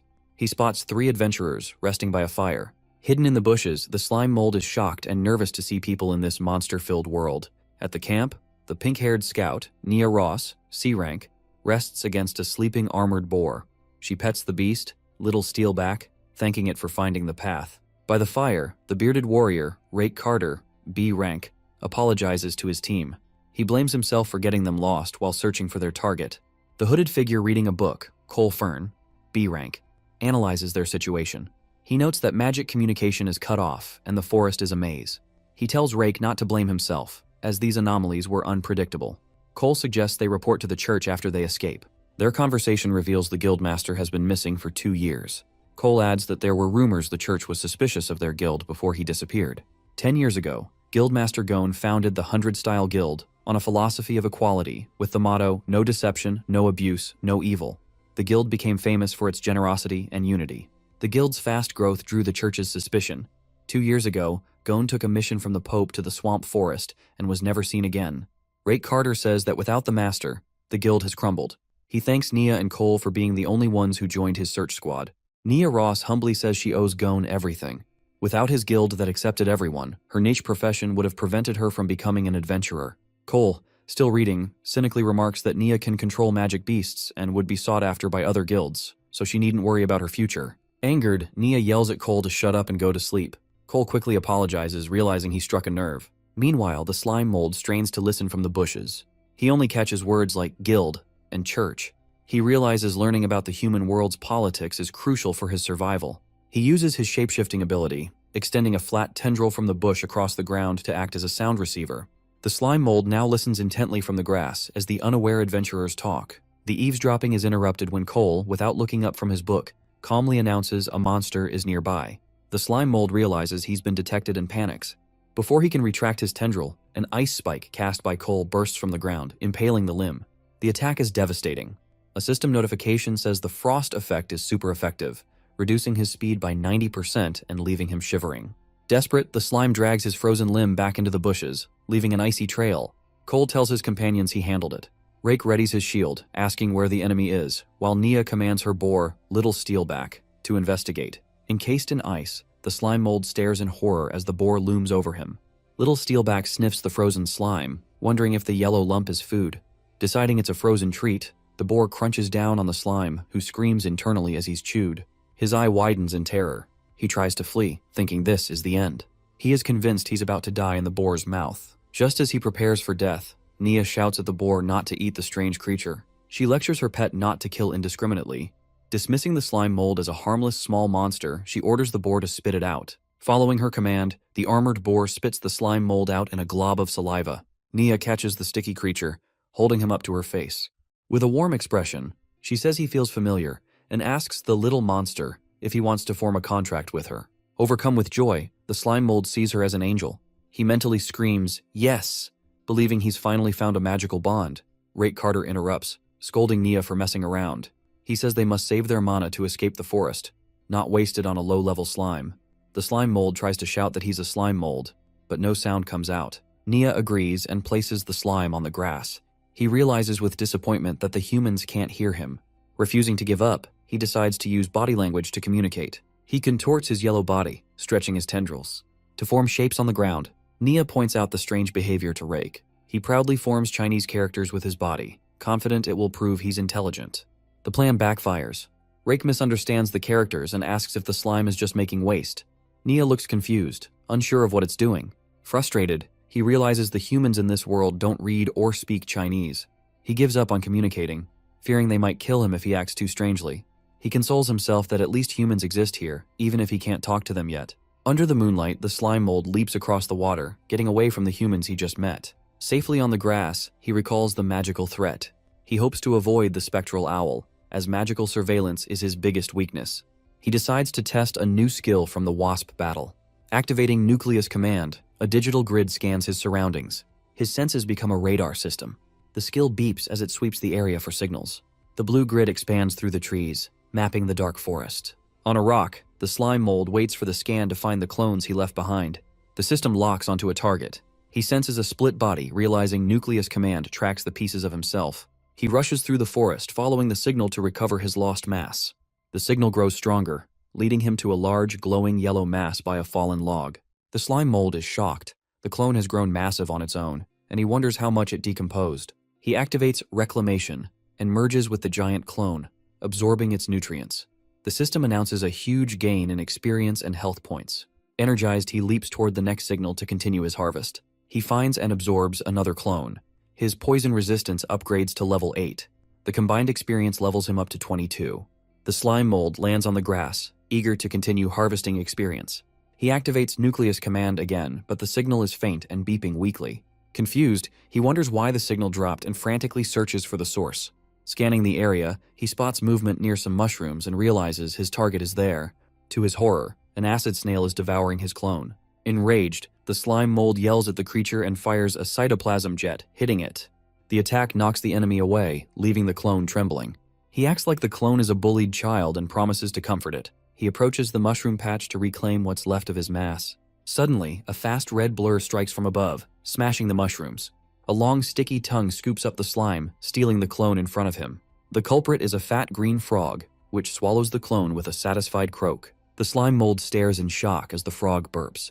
His experience points are gone. His shock turns to fury. With a glare, he swears the stinking frog will pay for eating his clone. The slime mold unleashes a plasmodial barrage, firing a projectile at the thief. The green forest frog notices the attack. The shot hits the frog in the face with great force, knocking it backward. Seeing the frog fall, the slime mold scoffs, boasting he is now strong enough to fight a snake-tailed terror bird. However, his confidence turns to confusion. To his surprise, the frog isn't defeated. It opens its mouth and catches the projectile, unharmed. Before he can fire again, the frog leaps high into the air. It dives into the river with a splash, escaping into the deep water. The slime mold rushes to the rock's edge, shouting that the frog can't escape. The frog's head pops out of the water, and it croaks, mocking him from safety. Refusing to let it escape, the slime mold fires a volley of shots into the water. His attacks are useless. The projectiles hit the water's surface and lose their momentum, splashing harmlessly. The slime mold stops firing, frustrated. He realizes he's powerless as long as the frog is underwater. The green forest frog suddenly leaps out of the river. The slime mold watches, deducing the frog needed air. He declares this vulnerability means it's dead. But the frog isn't just breathing, it pushes off the water's surface to gain momentum. It uses power release, launching itself toward shore like a rocket with its mouth open. The slime mold narrowly dodges as the frog crashes into the rock where he was standing. While the frog recovers, the slime mold fires a stone-hardened plasmodial barrage at it. The shot strikes the frog's eye with precision. As the projectile hits, the slime mold quickly retreats up a tree for safety. Safe on a branch, he realizes the frog lured him to the water. He admits he got too cocky after the high victory and must stay humble, as a hunter can become prey. Below, the frog clutches its bleeding eye, injured and enraged. It glares up at the tree and croaks furiously. Ignoring the pain, the frog leaps toward the branch. The slime mold panics, realizing he's out of stone ammunition. He attacks anyway, firing liquid slime projectiles. The frog opens its mouth. Instead of being hurt, the frog catches and eats every slime bullet in midair. The slime mold stares in shock and fear, realizing his attacks are just feeding the monster. The frog ignores its injury and climbs the tree to chase its prey. He realizes the danger too late as the frog's mouth opens. A long, sticky tongue shoots out. The tongue slams into the slime mold, latching on tight. A tug of war begins. The slime mold clings to a branch while the heavy frog pulls him down with great force. The strain is too much. The branch cracks under their combined weight. The branch snaps, and the slime mold falls. He holds the broken wood, terrified as he descends. Below, the frog waits with its mouth open, ready to swallow him whole. In a split second, he uses reverse momentum. He wraps around the broken branch, aiming the sharp end down. He thrusts the spear into the frog's mouth, shouting, "Eat this!" The wood impales the frog's brain. The blow knocks the frog backward. It falls from the tree, spraying blood, as the slime mold stays safe. The dead frog crashes into the water with a splash, ending the battle. The slime mold clings to the trunk, relieved the dangerous battle is over. Below, the frog's lifeless body sinks into the water, staining it red with blood. The corpse sinks into the murky depths, gone for good. From the tree, the slime mold looks down with regret. It's a shame the body is in the water, as he can't decompose it for experience. Suddenly, the water bubbles. Two glowing, menacing eyes appear in the depths, glaring up. A beam of light erupts from the water. The slime mold panics as the blast slices the air next to him. The attack hits the tree trunk, cutting through it with terrifying power. The blast sends the tree and the screaming slime mold flying into the night sky. The enemy reveals its new form. It is now a pale, glowing entity with red eyes, activating Sanctified Fall. The slime mold is bewildered by his enemy's sudden transformation, shouting in confusion at how a dead frog could revive with such power. The sanctified frog pulls itself from the broken tree, its red eyes glaring with hate at the slime mold as it prepares to kill him. Suddenly, the growths on the frog's eyes erupt, shooting high-pressure blood at the slime like laser beams. The slime mold narrowly dodges the attack, as the corrosive blood hits the tree where he had just been standing. Realizing he is outmatched, the slime mold shoots a stream of slime upward to grab a high branch. He swings quickly from tree to tree, trying to put distance between himself and the monster. As he escapes, he analyzes the situation. He knows a wise mold retreats, but is confused why this weak monster has a third form when others were easily eaten. Finding it suspicious, he decides running away is his only option. However, the sanctified frog refuses to let him escape, roaring as it gives chase with unnatural speed. Using its sticky tongue, the frog swings through the air, perfectly matching the slime mold's movements and closing in. The frog pauses, wiping blood from its mouth, its body glowing with a sinister light as it charges a new attack. It unleashes Sanguine Lash, a whip of solidified blood that slices through the air, severing the slime mold's tendril and dealing 199 damage. The slime mold falls as a system alert warns a foreign object has invaded him. He panics, realizing the frog's blood is so toxic that his level 8 poison resistance can't stop it. The sanctified frog continues its attack, diving downward while activating a skill called Tongue Lash. Its long, blood-red tongue shoots out like a harpoon, wrapping around the slime mold and dragging him down. Despite being caught, the slime mold is arrogant. He scoffs at taking only 1 damage, confident that physical attacks are useless against his liquid form. His confidence turns to terror when he hits the river. He realizes he has been dragged into his fatal weakness, fresh water. A red alert warns his cell osmotic pressure is critical and he must leave or die. Before he can react, the sanctified frog lunges with its massive jaws wide open. The frog snaps its mouth shut, swallowing the slime mold whole. The forest falls silent as the sanctified frog floats on the water, looking satisfied. However, the frog's mouth bulges and twitches. The slime mold is alive, struggling inside to avoid being swallowed. The frog clamps its jaws tighter, forcing him down its throat. Inside the stomach, the slime mold is submerged in gastric acid. He watches in horror as his health melts away, taking 33 damage per second.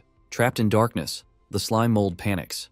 He tries to escape by ejecting his core but is too exhausted from the struggle and despairs as he cannot use his split skill. On the surface, the sanctified frog croaks triumphantly and splashes, believing it has digested its enemy. Trapped and being digested, the slime mold realizes he must take a desperate gamble. Instead of fighting the weakening water, he dives deeper into it. He intentionally triggers his osmotic pressure weakness. By absorbing water, his body expands rapidly inside the frog's throat. The sanctified frog panics and clutches its throat, realizing something is wrong as its neck bulges unnaturally. The slime mold keeps expanding to fill the frog's mouth and throat, vowing to stuff the monster to death by growing too large for it to contain. The frog croaks in distress, its eyes bulging as the slime forces its jaws open. To survive the damage while expanding, the slime mold consumes all his hornet monster's honey, rapidly healing 400 HP with each dose to fuel his growth. With his health constantly regenerating, the slime mold becomes enormous, stretching the frog's body to its limit. The pressure becomes too much, and with a massive explosion, The sanctified frog bursts from the inside out. Blood and gore scatter across the water as the slime mold's expansion completely destroys his enemy. Victorious, the slime mold floats on the river as a massive mountain of slime. The system notifies him that he has defeated the trash and gained XP. By surviving the toxic blood, he has also obtained a new antibody. After his explosive victory, the slime mold floats among the swamp trees as a huge mountain of green slime. He looks at his massive new body, amazed by his size. A status window displays his new passive ability, Osmotic Pressure Regulation Max. His HP has soared to 11,170, far above his 924 max, but a timer warns the excess health will be gone in 1 hour. He analyzes his new form, realizing his size lets him float like an iceberg. His lower body absorbs water, but his huge volume allows him to regulate the pressure safely. He notes this water immunity is an unexpected benefit from his desperate gamble. However, he panics when he sees the timer. He's horrified that his 10,000 extra hit points, which make him nearly invincible, will disappear so soon. His expression turns serious and greedy. Since he used all his precious honey to achieve this form, he must use this temporary power to get a good return. He laughs maniacally, picturing himself as an unstoppable kaiju. He gets a great idea from the game Rolling Sticky Ball and plans to roll through the forest, collecting everything. In his massive form, the slime mold rolls through the flooded forest like a disaster. As he engulfs vegetation, system notifications pop up, confirming decomposition and granting him experience points. He surges through the trees, using his bulk to efficiently farm resources before his time limit expires. Deep underwater, fish swim peacefully among the roots. Suddenly, the slime mold crashes into the water, scattering the fish. The hunt is frustrating. Although immune to the pressure, the water's drag makes him too slow, and the agile fish aren't worth the effort to catch. Deciding the water is a waste of time, he heads for dry land. He drags his massive body out of the river onto the bank. Nearby, he spots a cluster of mushrooms by a tree. He flows over them, instantly absorbing the fungi. Leaving a hollow trail, he moves further inland. Up ahead, 2 small otter-like creatures stand on the grass with a fish they just caught. The massive slime mold looms over the tiny animals, shouting a greeting and casting a terrifying shadow. Before they can react, he lunges, crashing down with his sticky body. He doesn't eat them. Rolling away, he callously announces he's taking their fish and leaves them behind.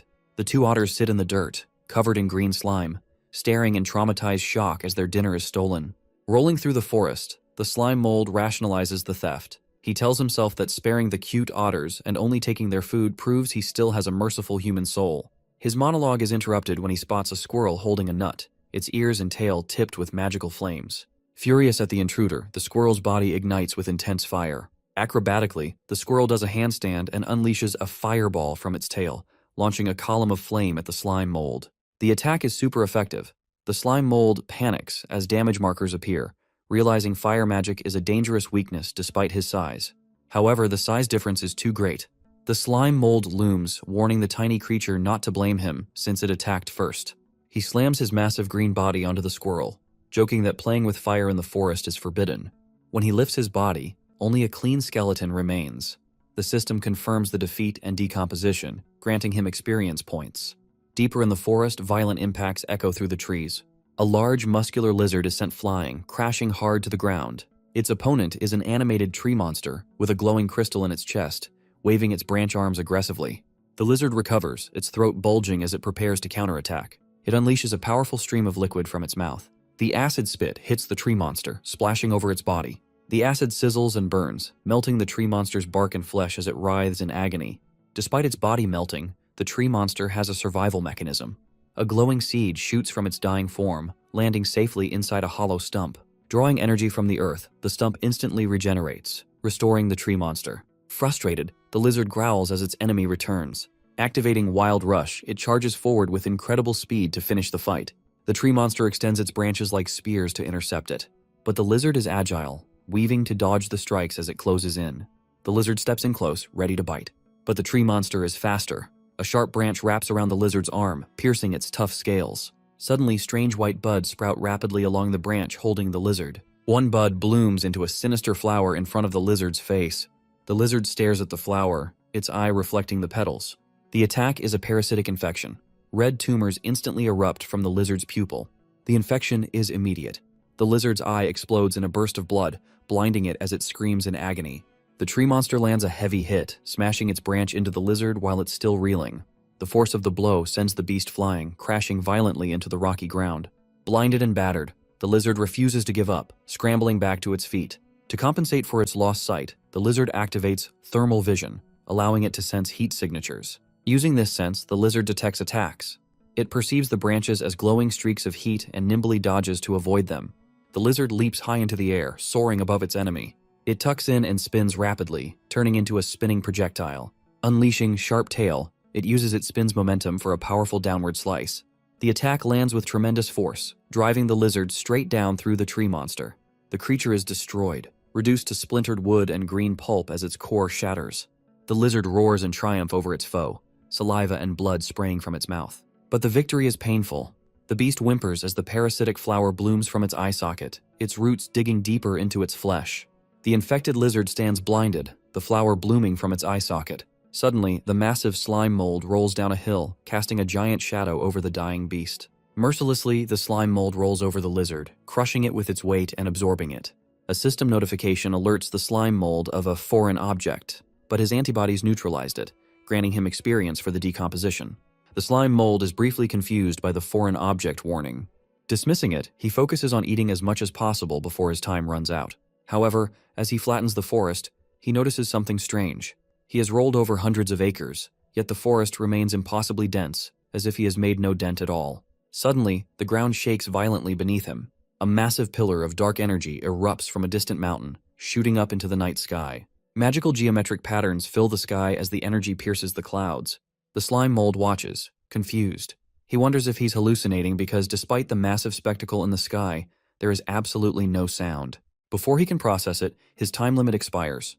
A system message clears his excess HP, and his giant body bursts into smoke. He instantly shrinks, returning to his original small, spiky form on the grass. After shrinking, the slime mold checks his status. He's shocked to see he has reached level 49, gained the Weak Creature Lord achievement, and his HP is nearly 3,000. He marvels at the stat increase, but a system notification sours his mood. It warns that nutritional overload is complete. The next requirement is 5 times higher, and he won't gain XP for an hour. In the crater his giant form left, he cynically wonders if his new title just makes him boss of the kindergarten. Nauseous from overeating, he opens his inventory to find it stuffed with junk like rocks, wood, and bones. He knows he must clear it out immediately. His body convulses as he vomits a massive pile of items, emptying his inventory onto the forest floor. He lies deflated beside the pile of debris. He feels lighter but is bored and unsure what to do since he can't gain XP for an hour. Suddenly a notification appears. At level 60 he can choose between class change or evolution. The slime mold is thrilled, realizing this is the path to becoming truly strong. He theorizes mimicry is the key to changing classes, and speculates evolution is a qualitative change, like an animal gaining human intelligence. His imagination runs wild, picturing himself as a powerful slime mold magen. He laughs, dreaming that he could learn magic and dominate the world in this form. The sound of wings slicing through the air interrupts his fantasy. He looks up to see 3 fast figures flying through the trees. He immediately identifies the threat, a squad of 3 armed wasp mages. The slime mold stares up nervously. He recognizes them as the magic-using hornets he fought before and knows facing 3 at once is a serious problem. Curious where the squad is going, he decides to follow. He leaps into the air, trailing the insects through the forest. He keeps his distance, jumping between trees as he tracks the 3 wasp mages deeper into the woods. He reaches a clearing and is stunned. The forest floor is covered in countless hives linked by organic bridges, forming a massive insect city. Hiding in the grass, the slime mold marvels at the colony's scale. He wonders if this interconnected structure is an evolved form of the swarm. The 3 wasp mages fly down into the colony, joining thousands of others buzzing around. Suddenly, a massive clawed foot stomps down, instantly crushing a hive. A colossal bird, a snake-tailed terror bird, stands in the wreckage. It's like the one he saw when first reborn, but with pale blue feathers. It ignores the wasps and tears into the hives. With a strange but terrifying look, the bird rips open the hive and greedily eats the larvae inside. From his hiding spot, the slime mold sweats. He recognizes the species and recalls how the red version once terrified him into losing his will to live, though this blue one seems different. The colony retaliates. Thousands of soldier wasps launch a coordinated dive bomb attack on the giant predator from all angles. But the bird is heavily armored. A wasp lands and tries to sting, but its attack can't penetrate the thick feathers. Other wasps attack the snake head on its tail, but their stingers bounce off the hard scales. The physical attacks are useless. Changing tactics, the swarm covers the bird's entire body in a living blanket of insects, trying to suffocate or overheat it. But the bird is too strong. It shakes its massive body, throwing thousands of wasps off like dust. With physical attacks failing, the 3 wasp mages enter the fight. They hover above the bird, activate their magic circles, and summon dozens of fireballs aimed at it. The wasp mages begin the bombardment, raining down a torrent of fireballs from their magic circles to incinerate the intruder. The forest floor is engulfed in flames as the projectiles strike, creating deafening explosions that shake the ground. Shielded by a rock, the slime mold trembles at the destructive power, noting this magic is far stronger than the hive he destroyed. However, the attack doesn't harm the beast. The blue snake-tailed terror bird absorbs the flames, its feathers shifting from pale blue to a burning crimson as it consumes the magic. Fully charged by the magic, the bird, now in its red form, tilts its head back and lets out a terrifying screech. Its eye focuses on the floating insects with deadly intent, showing their attack only made it stronger. The 3 wasp mages freeze in midair, their aggression turning to shock as they realize their strongest attack failed. With blinding speed, the bird whips its massive snake tail, smashing through the hives like paper to get to the prey inside. The snake head on its tail uses thermal vision, easily finding the heat signatures of hiding insects in the ruins. Guided by the heat, the snake lunges with precision, snatching a defending wasp in its jaws. The snake mercilessly crushes the insect, tearing it apart instantly. Dead insects rain from the sky as the swarm collapses. From hiding, the slime mold realizes the bird intentionally absorbed the fire to power up and targeted the queen, proving its high intelligence. He decides to wait and scavenge the corpses after it leaves. Suddenly, the bird's wing freezes. Moments later, human adventurers arrive, drawn by the explosion. Cole Fern notices the magical reaction, and Nia Ross identifies the creature as a snake heron. Rake Carter steps forward, shield raised, warning that the monster is already at Lord level. From behind a rock, the slime mold watches the chaotic scene. He recognizes the adventurers from earlier and realizes they plan to hunt the terrifying bird. The snake heron's frozen wing heats up and the ice around it melts rapidly. With a powerful swing, the bird shatters the ice, freeing its wing. Facing the creature, Rake Carter orders Cole Fern to prepare a powerful ice spell to finish the fight, promising to buy him time. Cole Fern grins confidently, his staff glowing with magic. He accepts, guaranteeing he will kill the monster in one move. The snake heron strikes, its massive claw descending with incredible speed. Rake Carter steps forward and blocks the attack with his shield to protect the mage. The warrior struggles under the bird's immense weight, trembling as he holds his ground. Sweating, Rake Carter realizes this opponent is stronger than expected. He deduces it evolved after other monsters vanished from the forest. He activates a skill called Shield Counter, swinging his shield upward with explosive force to repel the creature.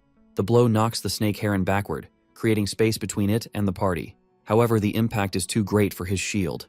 It shatters, leaving Rake Carter defenseless. The red snake head on its tail lunges at Rake Carter with open jaws. Seeing the danger, Nia Ross commands her armored boar, Little Steelback, to charge and tackle the monster. Rake Carter barely evades the snapping jaws, sweating as he realizes his close call. The adventurers' combined pressure forces the snake heron to stumble backward, but the monster isn't finished. Smoke billows from its beak as its throat glows, signaling a magical buildup. The bird unleashes the absorbed energy, breathing a massive torrent of flames. The flames form a pseudo-dragon breath. Cole Fern recognizes the high-tier magic and shouts a warning that they are in trouble. Cole Fern reacts instantly, slamming his staff into the magic circle and shouting that they must defend themselves. A massive ice wall, the glacial barrier, rises from the ground. Nia, Rake, and Cole crouch behind it, hoping it holds. The pseudo-dragon breath hits the glacial barrier, and the clash of fire and ice splits the battlefield. The shockwave shatters the forest. Hiding behind a rock, the slime mold trembles, knowing he would be cannon fodder in this high-level battle. The glacial barrier struggles against the intense heat, and the ice melts rapidly. Cole Fern screams, pouring all his energy into the spell, but the power gap is too wide. The ice wall shatters, sending blue crystal shards flying everywhere. The smoke clears, revealing a scorched path. The adventurers are exposed but alive, as the barrier took most of the hit. From behind a rock, the slime mold trembles. He is awed by the power of high-tier magic and laments his own weakness. Furious and exhausted, Cole Fern curses his wasted chant. He tells the team he can't use high-tier magic again for a while. Rake Carter takes command, yelling for Nia to provide cover fire with her beast while he prepares a counterattack. Nia agrees. Nia's boar, Little Steelback, uses Spiny Back, launching sharp quills at the enemy. The snake heron uses its wings to block the quills, momentarily losing sight of the warrior. Seizing the opportunity, Rake Carter activates Power Release, maximizing his physical strength. He leaps into the night sky, creating shockwaves as he soars above the battlefield. The snake heron lowers its wings and looks up, its eye widening as it sees the human plummeting toward it. Rake Carter descends rapidly. activating Meteor Hammer as his mace glows with energy. He swings the heavy weapon with all his might, aiming for the monster. The devastating impact slams the snake heron into the ground, and the giant bird collapses. The mace crushes the bird's skull, splattering blood and instantly killing the Lord-level monster. Breathing heavily, Rake Carter stands over the beast's corpse and declares the battle settled. Cole Fern praises Rake, noting the defeated snake secretary bird was as strong as a high-level magic beast. Hidden behind a rock, the slime mold analyzes the fight. Impressed by their teamwork, he decides his best chance for survival is to cling to a human. Rake Carter orders Naya to approach the corpse and read its memories for clues about the missing guildmaster. However, the threat isn't over.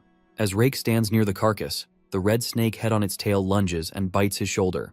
At the same time, the bird's main head, which appeared crushed and lifeless, suddenly snaps its eyes open to launch a final ambush. Reacting to the ambush, an ice spike spell pierces the red snake head, killing it instantly. The caster is Cole Fern. He shouts that the snake has petrifying venom and tells Nia to give the captain a purification potion. Nia frantically uncorks a purification potion, urging Rake to drink it immediately. Rake pours the glowing green liquid into his mouth, hoping to counteract the venom. But the attempt fails. Rake screams in agony as blood leaks from his eyes. His throat is already petrified, making him unable to swallow. The potion bottle shatters as the warrior falls to his knees. His skin turns gray and cracks as the petrification consumes him. Nia trembles, reaching for the statue of her leader and calling his name in despair as her boar watches in confusion. Cole realizes the situation is hopeless and shouts at Nia that they must flee immediately to survive. Nia freezes, her eyes filling with tears as she hesitates to leave the captain's body behind. Cole forces the retreat. They escape at full speed, Cole explaining the monster absorbed Rake's life energy to heal and will soon recover. Behind them, the snake heron watches the survivors disappear into the dark forest. The monster's head, now healed by the stolen life force, stares menacingly and lets out a strange sound, asserting its dominance. Fleeing, Cole Fern drinks a mana potion to restore his magical energy. He believes that if they reach the church within a week to request a royal priest, they can still resurrect their captain. But the relentless snake heron lands behind them with a huge impact. Cole curses. The monster regenerated faster than expected. The giant bird charges, crushing rocks and trees in its path as it closes in. Terrified, Nia Ross asks the mage what they should do. Cole stops and faces the enemy, telling Nia not to be afraid. He orders her to save her magic, saying he has a plan. Raising his staff, he casts Ice Gatling, launching sharp ice crystals at the monster. The precise attack strikes the snake heron's legs, freezing them and halting its charge. The monster skids to a stop, its legs encased in ice, struggling to break free. However, the creature glows with intense heat, preparing a fire attack to melt the ice. Recognizing the high-tier fire magic, Cole shouts at Nia to just keep running. Nia screams, asking what he's doing. Cole stands his ground, explaining he must stay behind to pin the monster down so she can escape. As flames erupt, Cole smiles at Nia, thanking her for the earlier mana potion. He uses his remaining energy on Glacial Barrier, creating a massive ice wall between them. The wall blocks the monster, but traps Cole with the fire. Safe behind the wall, a tearful Nia realizes he sacrificed himself for her escape. Nia commands her armored boar, Little Steelback, to run, forcing herself to leave her teammate behind. Tearfully, she steels her resolve, knowing she must survive to report on the forest and the guild master's fate to the church. As she flees, her scout owl, Little Miwu, swoops down. Nia is surprised, thinking their magical connection was severed. Hopeful it will guide her out, she calls to the owl, but it dives past her without slowing. The owl ignores her, landing on a branch ahead. Nia's hope turns to confusion as the owl glows with an eerie light. The system identifies it as Sanctified Fall, the same undead state as the frog monster. The owl turns its head 180 degrees. Its eye, glowing with a cross-shaped pupil, stares menacingly at Nia. Nia freezes in terror, realizing her pet has been corrupted by the enemy. Elsewhere, in a sealed dimension, the ground is a graveyard of dismembered monster parts. Exhausted on a giant bone sits an armored knight, 100-style Guildmaster Gon. A system window warns him that his energetic and mana loan buffs have expired. It will now deduct his stamina to repay the magical debt. Breathing heavily, the knight accepts the penalty and coming fatigue. Suddenly, the severed monster parts around the knight begin to move, dragged together by an unseen force. The parts fuse into a grotesque pillar of flesh. A voice from the mass mocks the knight's exhaustion. The entity, King of Swamp Forest, Kedoyalawa, forms, covered in eyes and tentacles. It mocks Gon, saying he has killed it countless times over 2 years, and asking if he's finally out of assets. Kedoyalawa mocks the knight for looking at his system window, guessing the system is the secret to Gon's quick success. The monster reveals they know Gon is a transmigrator from other universes. That's why they lured him into this trap to eliminate him. Kedoyalawa offers an ultimatum: become a corpse puppet or join their dimensional ascension. Gon quietly asks for a moment to think, but it's a ruse. Gon grips his massive sword, declaring his consideration is over. Shouting his answer is to kill them all, Gon swings his blade, slicing the flesh monsters to pieces. The attack is futile. Kedoyalawa laughs, boasting that inside the eternal barrier, it is immortal and cannot be killed. The scattered flesh immediately begins to reform behind the knight. The monster reforms, taunting Gon. It notes the knight is at his limit while it is fresh, demanding he surrender or die. Gon ignores the taunt, opens his inventory, and retrieves an item. He pulls out a golden container and hurls it into the air with all his strength. The container shatters, releasing a glowing liquid identified as true holy water. Kedoyalawa looks at the liquid, confused by the weapon. Suddenly, a blinding holy light erupts from the liquid, engulfing the flesh monsters. The monster screams in agony, cursing Gon and asking where he found true holy water when even angels have fallen. Gon calmly explains it burns the soul, making immortality useless. He regrets using this trump card, as he was saving it for the true mastermind. The holy fire consumes the monster. Kedoyalawa curses one last time as its body dissolves. The holy fire rages as the battle continues. Gon stands in the flames when a system warning flashes, alerting him to a high-energy reaction and that the target is about to regenerate. A massive surge of golden energy erupts, and the monster's flesh reforms instead of dissolving, looming over Gon in the chaotic landscape. Gon realizes true holy water burns the soul. He reasons a dissipated soul cannot be restored, even in a sanctified state, so he's confused how the enemy survived. As the smoke clears, Kedoyalawa is in sanctified fall mode, a terrifying floating red sphere with tentacles and a central eye. The monster laughs, mocking Gon and revealing his trump card was ineffective. Gon asks how the monster obtained the power of adaptation so quickly. Kedoyalawa explains it's thanks to Gon, reminding him of the Dragon Emperor's finger he sliced off earlier. The monster explains it wondered how Gon's spear could cut a Dragon Emperor's skin, then realized he coated his weapon in true holy water. When the finger fell, Gon lost it in the forest.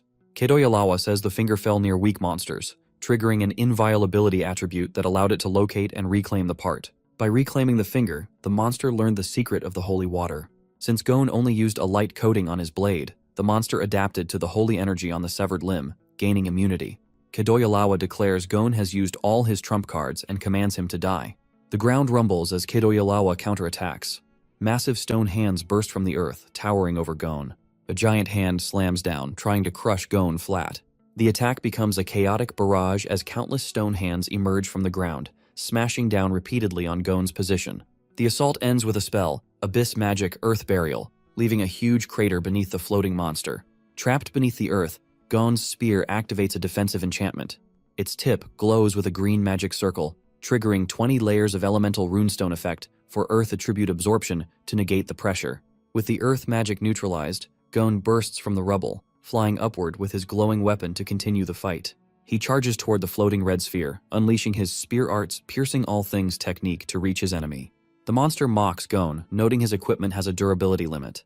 It asks how much longer he will struggle before unleashing Necrotic Shriek, raining down thousands of red energy beams.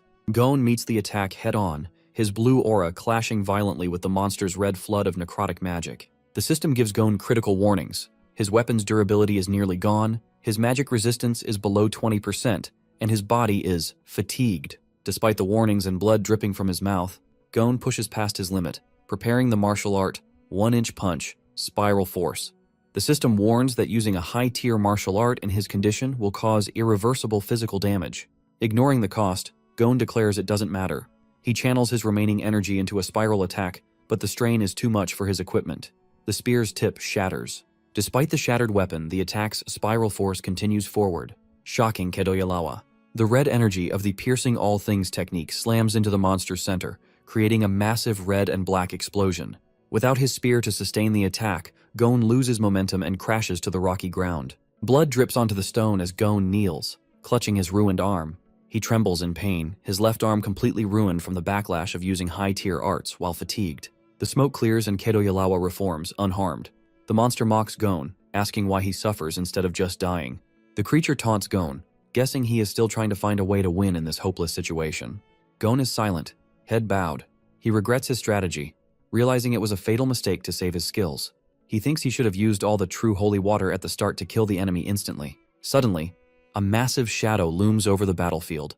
The Dragon Emperor's finger, which Gon fought earlier, descends from the sky like a meteor. As the attack falls, Kadoya reveals Gon can't win because he isn't fighting a mere monster, but the power of the entire Holy Sea. The massive finger plummets toward the injured knight, threatening to crush him. But Gon refuses to accept defeat. With his remaining strength, he opens his system inventory. As the shadow engulfs him, Gon pulls a tattered ancient scroll from the inventory's green light. The scroll unfurls to reveal glowing red runes. It's a forbidden item, the Demon King's favor, and begins pulsing with ominous power. Kadoya stares in horror at the runic scroll. He stammers, realizing the Demon King's favor is a demon contract. He screams at Gon, calling him a hypocrite for preaching justice while having made a deal with a demon long ago.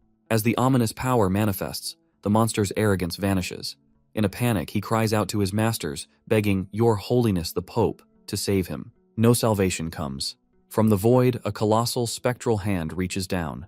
Shimmering with cosmic energy, it dwarfs Kadoya, whose true form is revealed as a small red worm.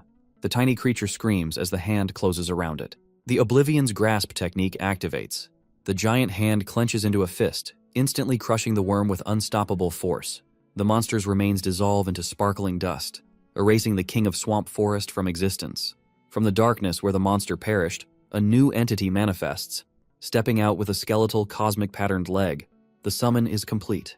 A towering skeletal demon in purple robes stands before the exhausted knight. The entity looks down at Gon and greets him, remarking that it has been a long time. The demon laughs, mocking Gon's battered appearance. He calls the knight pathetic, recalling when he previously failed to enter this universe, and sarcastically says he will never forget Gon's past kindness. Pointing a long, bony finger at the knight, the demon proposes a deal. He offers Gon immense power, promising he will be strong enough to wipe out the evil scoundrels of the Holy Sea. He calls Gon Transmigrator, acknowledging his otherworldly origin. Gon's response is immediate and violent. He swings his energy blade, slashing the contract scroll to shreds. As the paper flies, Gon declares his debt is paid, and they are now even. The demon crosses his arms, unimpressed that Gon resisted the temptation. Calling him a heartless guy, the entity prepares to leave but offers one final ominous piece of advice. With a grin, the demon whispers a prophecy. He has already seen Gon's face of death. With chilling laughter, the demon dissolves into a purple whirlwind and vanishes from the dimension. Under the quiet crescent moon, the sealed dimension grows still after the demon's departure. A system window appears before Gon, revealing the battle's heavy toll. His mana is drained to 0 and his health points are critical, as the mana loan continues to drain his life force. The system notes that because the target was erased, no experience points were gained. Gon sits slumped against a dark wall, panting from exhaustion as he stares at the code on his interface. Despite his fatigue, he tries to make one final connection. He asks his system if the Hope coordinate summoning was successful and tries to initiate a dialogue with the other individual. A red error message flashes denying his request. The system states the connection failed because transmigrator systems are not interconnected, leaving Gon isolated. Back in the forest, a yellow notification pops up for the slime mold. He has attempted to eat something, but the system reports decomposition failed because the target is no longer organic. The slime mold clings to the face of Rake Carter. He is shocked to find the warrior has turned into a stone statue. He tries to examine the petrified human. Realizing he cannot eat stone, the slime mold leaps down from the statue's lap. He spots Rake's mace on the ground. Calling the frozen statue Uncle, he asks to take the equipment since the warrior clearly no longer needs it. Taking the silence as permission, the slime shouts a cheerful, "Thanks!" and hops away, leaving the petrified warrior behind. The slime travels rapidly through the forest, leaving a blue light trail. He hatches a plan. If he helps the remaining humans when they are in trouble, he might be able to hitch a ride with them to a human town. He spots a massive structure in the distance through the trees. Landing on the ground, he recognizes the giant ice formation. He realizes it is the ice wall created by Cole Fern and deduces the survivors must be there. However, his motives aren't entirely pure. He snickers, hoping that the ostrich, snake heron, has been killed so he can scavenge some high-level loot from the battlefield. Using his search skill to scan the ice wall, the slime mold decides to observe the situation before acting. However, he is immediately shocked by the brutality he witnesses through his sensory network. He sees the massive snake heron clutching Cole's corpse. The creature opens its mouth and swallows him whole, consuming him to increase its strength. The slime mold watches in terror as the bird's eyes glow with a menacing red light, scanning for its next meal. Realizing the danger, the slime mold flees across the ice. He panics, noting the bird gets stronger with every kill, and fears the remaining girl may have already fallen victim. Nearby, Nia Ross calls out desperately to her scout owl, Little Miwu, who hovers above with corrupted glowing symbols in its eyes. The corrupted owl ignores her plea and initiates a high-speed dive attack toward its former master. Nia realizes with horror that the owl is no longer her companion. She steels herself and orders her boar, Little Steelback, to launch a counterattack. The armored boar obeys, activating Spiny Back to shoot sharp quills at the diving bird. However, the owl dives straight through the attack, its eyes locked on Nia. Its beak begins to glow with turquoise energy and grows unnaturally large. The owl activates a skill called Iron Beak Gale, spinning its head rapidly to generate a fierce tornado of wind blades. The powerful wind slices through the forest, cutting trees and sending debris flying everywhere. The attack is devastating, carving deep gouges into the earth and chopping the forest canopy into pieces. Heavy logs rain down from the sky as the trees collapse. Nia Ross curls up on the ground, covering her head to shield herself from the falling timber, as the slime mold rushes toward her from the side. In the collapsing forest, Nia Ross cowers, wondering why her pet turned against her and who could save her. She rushes to her armored boar, Little Steelback, who is pinned under heavy logs.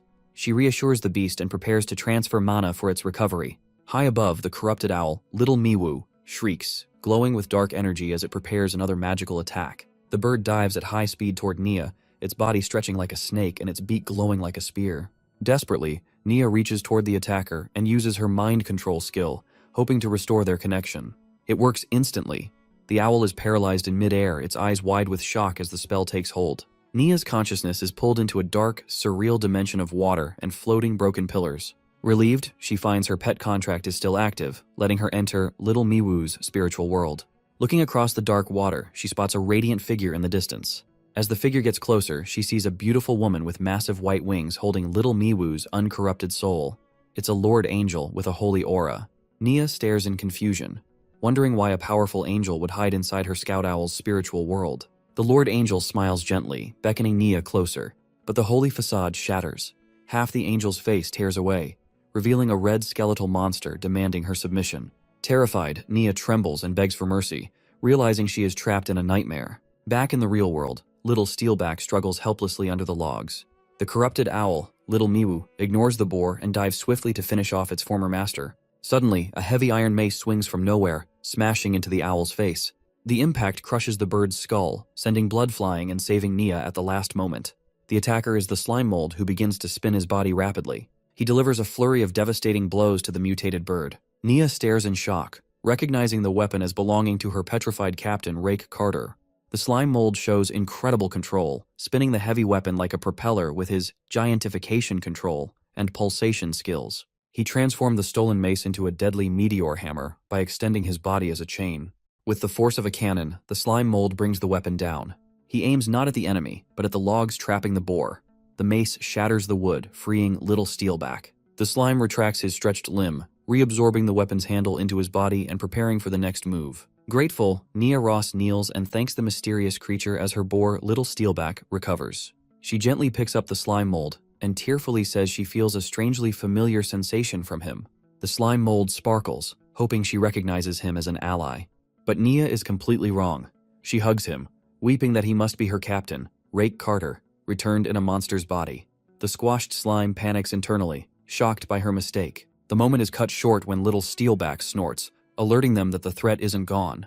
The corrupted owl, Little Miwu, rises from the debris. Despite its crushed head, the undead monster gets up, battered but ready to kill. Realizing they must fight, Nia prepares to transfer mana to her boar while the slime mold spreads his body like a web at her feet. He activates his search skill, expanding across the forest floor. His yellow tendrils cover the battlefield, letting him sense the area and lock onto the enemy with Pulsation Max. Having found his target, the slime mold laughs internally and launches a surprise attack from below. With a vicious upward thrust, he drives the heavy mace into the bird's undefended underbelly. The corrupted owl, Little Miwu, trembles in agony from the critical hit, but the pain only fuels its rage. Screaming, the undead creature recovers in midair and dives to kill the slime. Nia's armored boar, Little Steelback, charges in, violently tackling the bird in mid-dive. The impact sends the owl spinning.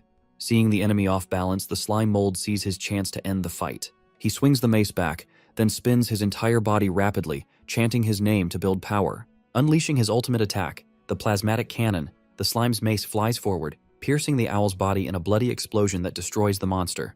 The throw is so powerful the weapon flies on, slamming deep into a massive tree trunk. The The battle is over. The owl lies dead, but the slime mold is in an awkward spot. His arm is stretched meters across the clearing to the tree, unable to pull the weapon free. Nia Ross stands solemnly over little Miwoo's remains, mourning her companion as the slime mold retrieves his weapon. She turns to the small creature, piecing together the truth. She realizes it's not her captain, but the monster she saw earlier near the campfire. Crouching, Nia smiles gently at the slime. She deduces that since he has been following her, he must like her, meaning they're highly compatible as partners. The slime mold trembles with excitement, his eye widening as he realizes his plan to find a human sponsor is working. A golden magic circle lights up the ground. Holding the slime gently, Nia formally asks if he will sign a pet pact with her. She smiles warmly, promising to nurture him well if he accepts. But as the slime prepares to accept, a warning flashes in his vision. The system informs him that signing a servant contract with a human means losing access to the system forever. The slime freezes, realizing he faces an impossible choice: gain a master in safety, or keep the mysterious system that grants his power. The slime mold faces a dilemma. He weighs the value of his system against the allure of living a classic, hot-blooded shonen adventure with a beautiful woman. His imagination runs wild with romantic fantasies. He pictures training with Nia on a beach at sunset, then evolving into a muscular warrior to face challenges in the arena. His delusion continues as he sees Nia becoming a famous pet master from their partnership, and himself evolving into a handsome, human-like entity. He imagines them fighting together to defeat the great demon king, ending with a romantic marriage proposal. And a happy-ending wedding in a grand plaza. Sold on this fantasy, the blushing slime decides system stories are cliché anyway. He commits to the girl, having already planned their entire future in his head. As he prepares to announce his decision, a dark shadow interrupts the moment. Before he can act, an invisible wind blade slices off Nia's head. The slime stares in terror as his romantic daydream is shattered by a lethal reality. Beside him, the armored boar, Little Steelback, snorts furiously, having detected the attacker. The clearing is engulfed by a spell. Abyss Magic, Circle of Wind's Demise. The horrifying source is the headless corpse of Little Miwoo, which stands up again. Despite its destroyed head, the undead monster functions, channeling dark energy through its claws to fight on. To the survivor's horror, the owl's headless neck bubbles and twists. Flesh rapidly knits into a grotesque, skinless red face with human teeth and a single eye, regenerating where its head was.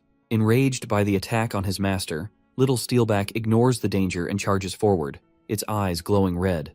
Realizing the enemy is immortal and dangerous, the slime shouts a warning to the boar, but it is too late. The boar leaps to crush the enemy, but the creature points a claw at the boar and swirls magical energy, casting a spell. The spell, Abyss Magic Atavistic Ray, hits the boar mid-air. The magic instantly rewrites the boar's biology. The powerful creature shrinks, transforming into a harmless, ancient aquatic amphibian.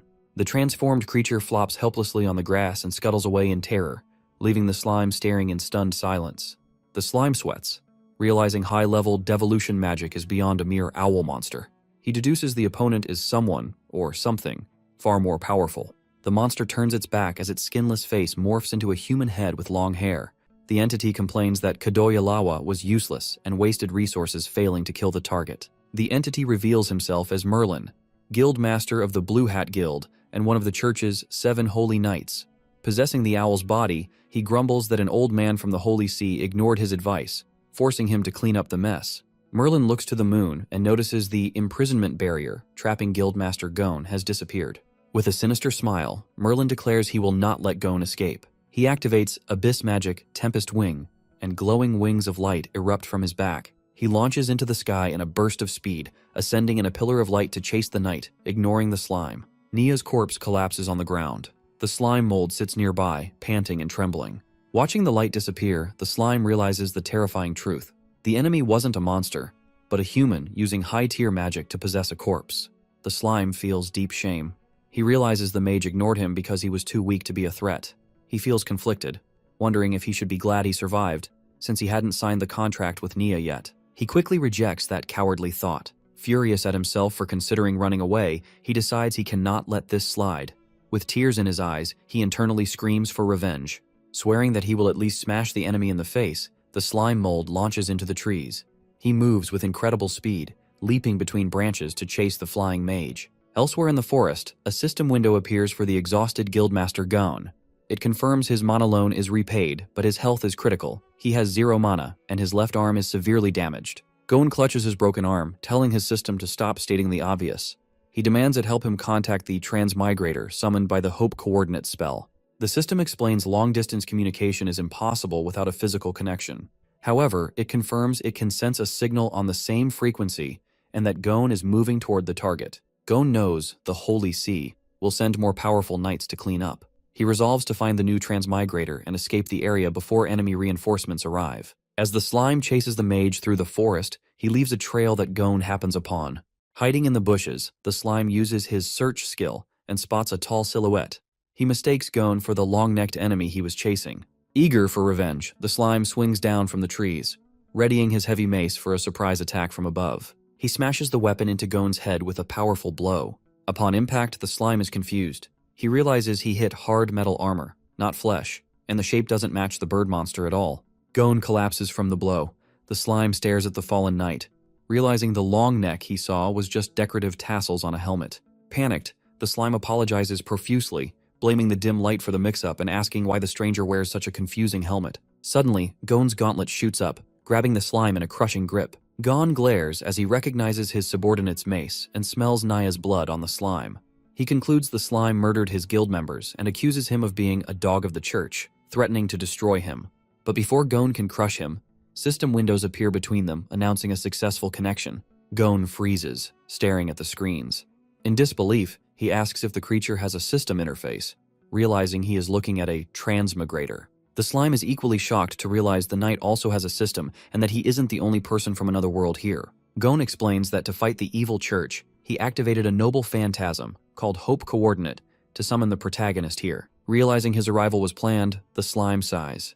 He laments being too weak to save Nia despite meeting the guild and asks how he can help. Gon reassures him, explaining that he also started with nothing after transmigrating and relied on the system. He comforts the slime about the world's harshness. Suddenly, Gon removes his helmet, revealing he isn't human, which is why he hides his face inside the armor. Confused, the slime asks what species he is.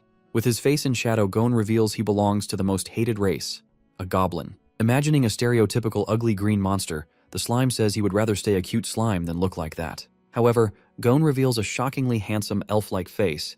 He admits his appearance causes trouble, but not for the reasons the slime thought. Shocked, the slime protests that it is unfair for a goblin to look so cool. Gon dismisses the jealousy, noting that humans would hunt him, whereas the slime's small body is good for sneaking. The slime continues complaining about their looks. Gon stands up, clutching his injured arm. He mentions founding the guild to unite races, but stops, warning that the church has sent a ruthless knight named Merlin. When the slime asks what to do, Gon extends his hand. A system interface appears as he prepares to transfer all his magic and combat skills to the slime. The system confirms the connection. Amazed, the slime asks if this process will instantly give him godlike power. As the transfer progresses, Gon explains he walked into a trap set by the Pope. With his resources exhausted, he needs the slime to fight. The slime asks if Gon just hates the church for a cliché reason. Gon clarifies that the church already rules. Their true goal is to sacrifice all life in this world as energy for rent seekers to ascend to a higher universe. Horrified by the scale of the villainy, the slime stutters, asking how they plan to sacrifice everyone. Gon recounts his past, explaining that he started as a goblin cub, the lowest creature in the hierarchy. He describes a brutal childhood in a mine, eating scraps and human limbs to survive. At age 5, his system awakened, allowing him to kill the evil goblins. In a flashback, a blood-covered young Gon questions his identity, but affirms that his soul has always been human. He explains that he rescued imprisoned female heroes. To help them recover from trauma, he used a special skill called dual cultivation. The slime sympathizes, agreeing that despite his monster body, his soul remains human. Suddenly realizing what the skill implies, the slime nervously asks if dual cultivation means sex, comparing it to his own useless decomposition skill. Gon confirms it, admitting he envies the slime because his skill is exhausting. Sleeping with adventurers of different classes levels up specific attributes. Gon recalls being surrounded by women. He explains that warriors increase his health and mages increase his magic, generating huge experience. He used this to build power and start families. Hoping to give them a better life, he moved them all to the royal capital. Hearing this harem story, the slime turns furious with jealousy, accusing Gon of showing off his romantic life. The mood shifts instantly. Gon sheds a tear, revealing that going to the capital was a mistake that cost him his wives and child. A terrifying aura interrupts the transfer at 12%. Merlin, possessing a monstrous bird body, arrives and announces he has found Gon. Gon's eye widens as he senses the immediate danger. Reacting instantly, Gon pushes the slime to safety and dodges invisible slash attacks cutting through the air. Merlin casts Abyss Magic, Circle of Wind's Demise, creating a massive tornado that shreds the surrounding forest. The spell flattens the woods, and Merlin lands in the center of the crater. Merlin mocks Gon, revealing he knows he is a goblin. He wants to capture him for dissection, ignoring the Pope's order to kill him. He asks the knight how he managed to kill Kadoyalawa, a monster with an undying body. Gon emerges from the debris.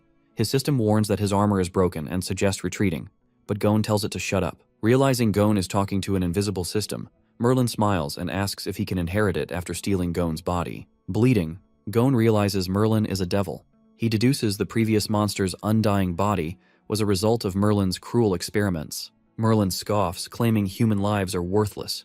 Suddenly, 3 slime-covered rocks fly toward him. Merlin catches the projectiles effortlessly without even looking. He holds the rocks while the slime trembles in the background, shocked that his sneak attack failed. Merlin looks at the slime with pity. He uses gaze, instantly paralyzing the slime with terror as if he is being analyzed. Suddenly, Merlin notices a disturbance. Realizing he fell for a feint, Merlin sees Gon's silhouette retreating and sighs, wondering where he thinks he can run. However, Gon dives from above, initiating a counterattack with Physical Art's weak point break. Merlin reacts by casting Geometric Inferno, trapping Gon in a massive fiery cube to incinerate him. Watching the blaze, the slime sheds tears, fearing this is the end for his ally. Merlin smiles confidently, acknowledging the danger but refusing to let Gon survive. Gon punches the fire, revealing his skill works even against magic, shattering the spell. Merlin stares in shock as Gon's hand reaches through the flames to seize him. Gon firmly grabs the mage, shouting that he has finally caught him. Engulfed in flames, Gon declares that even if he dies, he will drag Merlin down to the grave with him. The system reveals that Guildmaster Gon is near death with only 1 HP left, kept alive by a last stand effect. Ignoring his instincts, Gon activates a sacrificial skill called the Final Accord. Realizing this, a terrified Merlin screams at Gon to let him go, asking if he knows the terrible price of that magic. The system explains the cost. The skill cancels Last Stand, drops HP to 0, and erases his body and soul. Gon shouts that it doesn't matter and activates the Final Accord, creating a huge green rune circle beneath them. The spell takes effect, draining Merlin's life force. The mage's face twists in agony as his energy is ripped away. As Gon's body dissolves into light, he messages the slime. He apologizes, explaining that mutual destruction is the only way to stop Merlin. He entrusts saving the world to the slime and warns him never to trust the church. Overwhelmed, the slime mold bursts into tears. He asks how a weak lump of slime mold can save the world if powerful Gon couldn't win. In his final moments, Gon tells the slime to believe in himself, thinking his purpose was simply to help summon the protagonist. The green swirl of the Final Accord fades, leaving an empty space where the knight stood. As the magic vanishes, only the broken, empty armor of Guildmaster Gon remains on the cracked earth. His smoking equipment lies scattered on the ground, the only proof that the goblin hero existed. Grieving, the slime mold weeps over the remains, calling out to his brother Gon. Suddenly, blue light shoots down from the sky. It is Merlin, inside the bird monster's body. He curses, declaring the mission a loss because of Gon's sacrifice. Merlin envisions the life candles needed for his ascension. He sees the flames dying out, snuffed by Gon's suicide attack. Merlin explains the candles connecting him to the universe were destroyed. He laments being trapped in a monster's body instead of ascending to a higher plane. Enraged, the slime mold shoots out a tentacle and violently slaps Merlin across the face. Trembling with fury and hurting himself, the slime declares Gon's sacrifice wasn't nonsense. He vows to carry Gon's will and avenge both the knight and Nia. He spits out a small clone to ensure he survives if his main body is destroyed. Wiping the slime from his face, Merlin looks annoyed. He wonders if this pest is just a contract monster left by Gon. Frustrated, Merlin points at the slime. He declares the creature will bear his wrath in place of Gon. Merlin casts Abyss Magic, Atavistic Ray, firing rainbow energy at the slime. This is the same spell that transformed the armored boar earlier. The spell hits the slime directly. However, instead of changing, the slime just sits there, confused and unchanged. Shocked, Merlin doesn't understand why it failed. He wonders if the damage from Gon's attack weakened his magic. Merlin screams, refusing to believe a weak monster withstood his magic. Meanwhile, the slime spreads his body on the ground. Using Search, the slime analyzes the situation. He believes Merlin is weakened and plans a surprise attack using a secret trump card Merlin doesn't know. However, before the slime can act, the massive snake heron intercepts Merlin midair with a vicious kick. The impact is devastating. Merlin flies back and crashes into a rocky cliff, blood spraying from the hit. Pinned by the bird, a furious Merlin curses his luck. He shouts that once he recovers, he will burn the swamp forest to ash, His threats stop as he senses huge energy above him. He panics. Above, the snake heron's throat glows bright as it prepares a breath attack. The monster unleashes high-tier magic pseudo-dragon breath, blasting a stream of fire at the mage. The fire engulfs Merlin completely, incinerating the area with great force. The snake heron continues to pour fire, scorching the mage in a blinding inferno. As the flames fade, the ground is charred. The snake heron looks down, confused, while the slime watches safely from a distance. The snake heron leans down and eats Merlin's charred remains in a single gulp. The lump travels down the bird's throat as it swallows the mage whole. The effect of eating such strong magic is immediate. The snake head on its tail begins to glow pink. The energy spreads, covering the monster in a white light that illuminates the forest. Watching, the slime sweats nervously.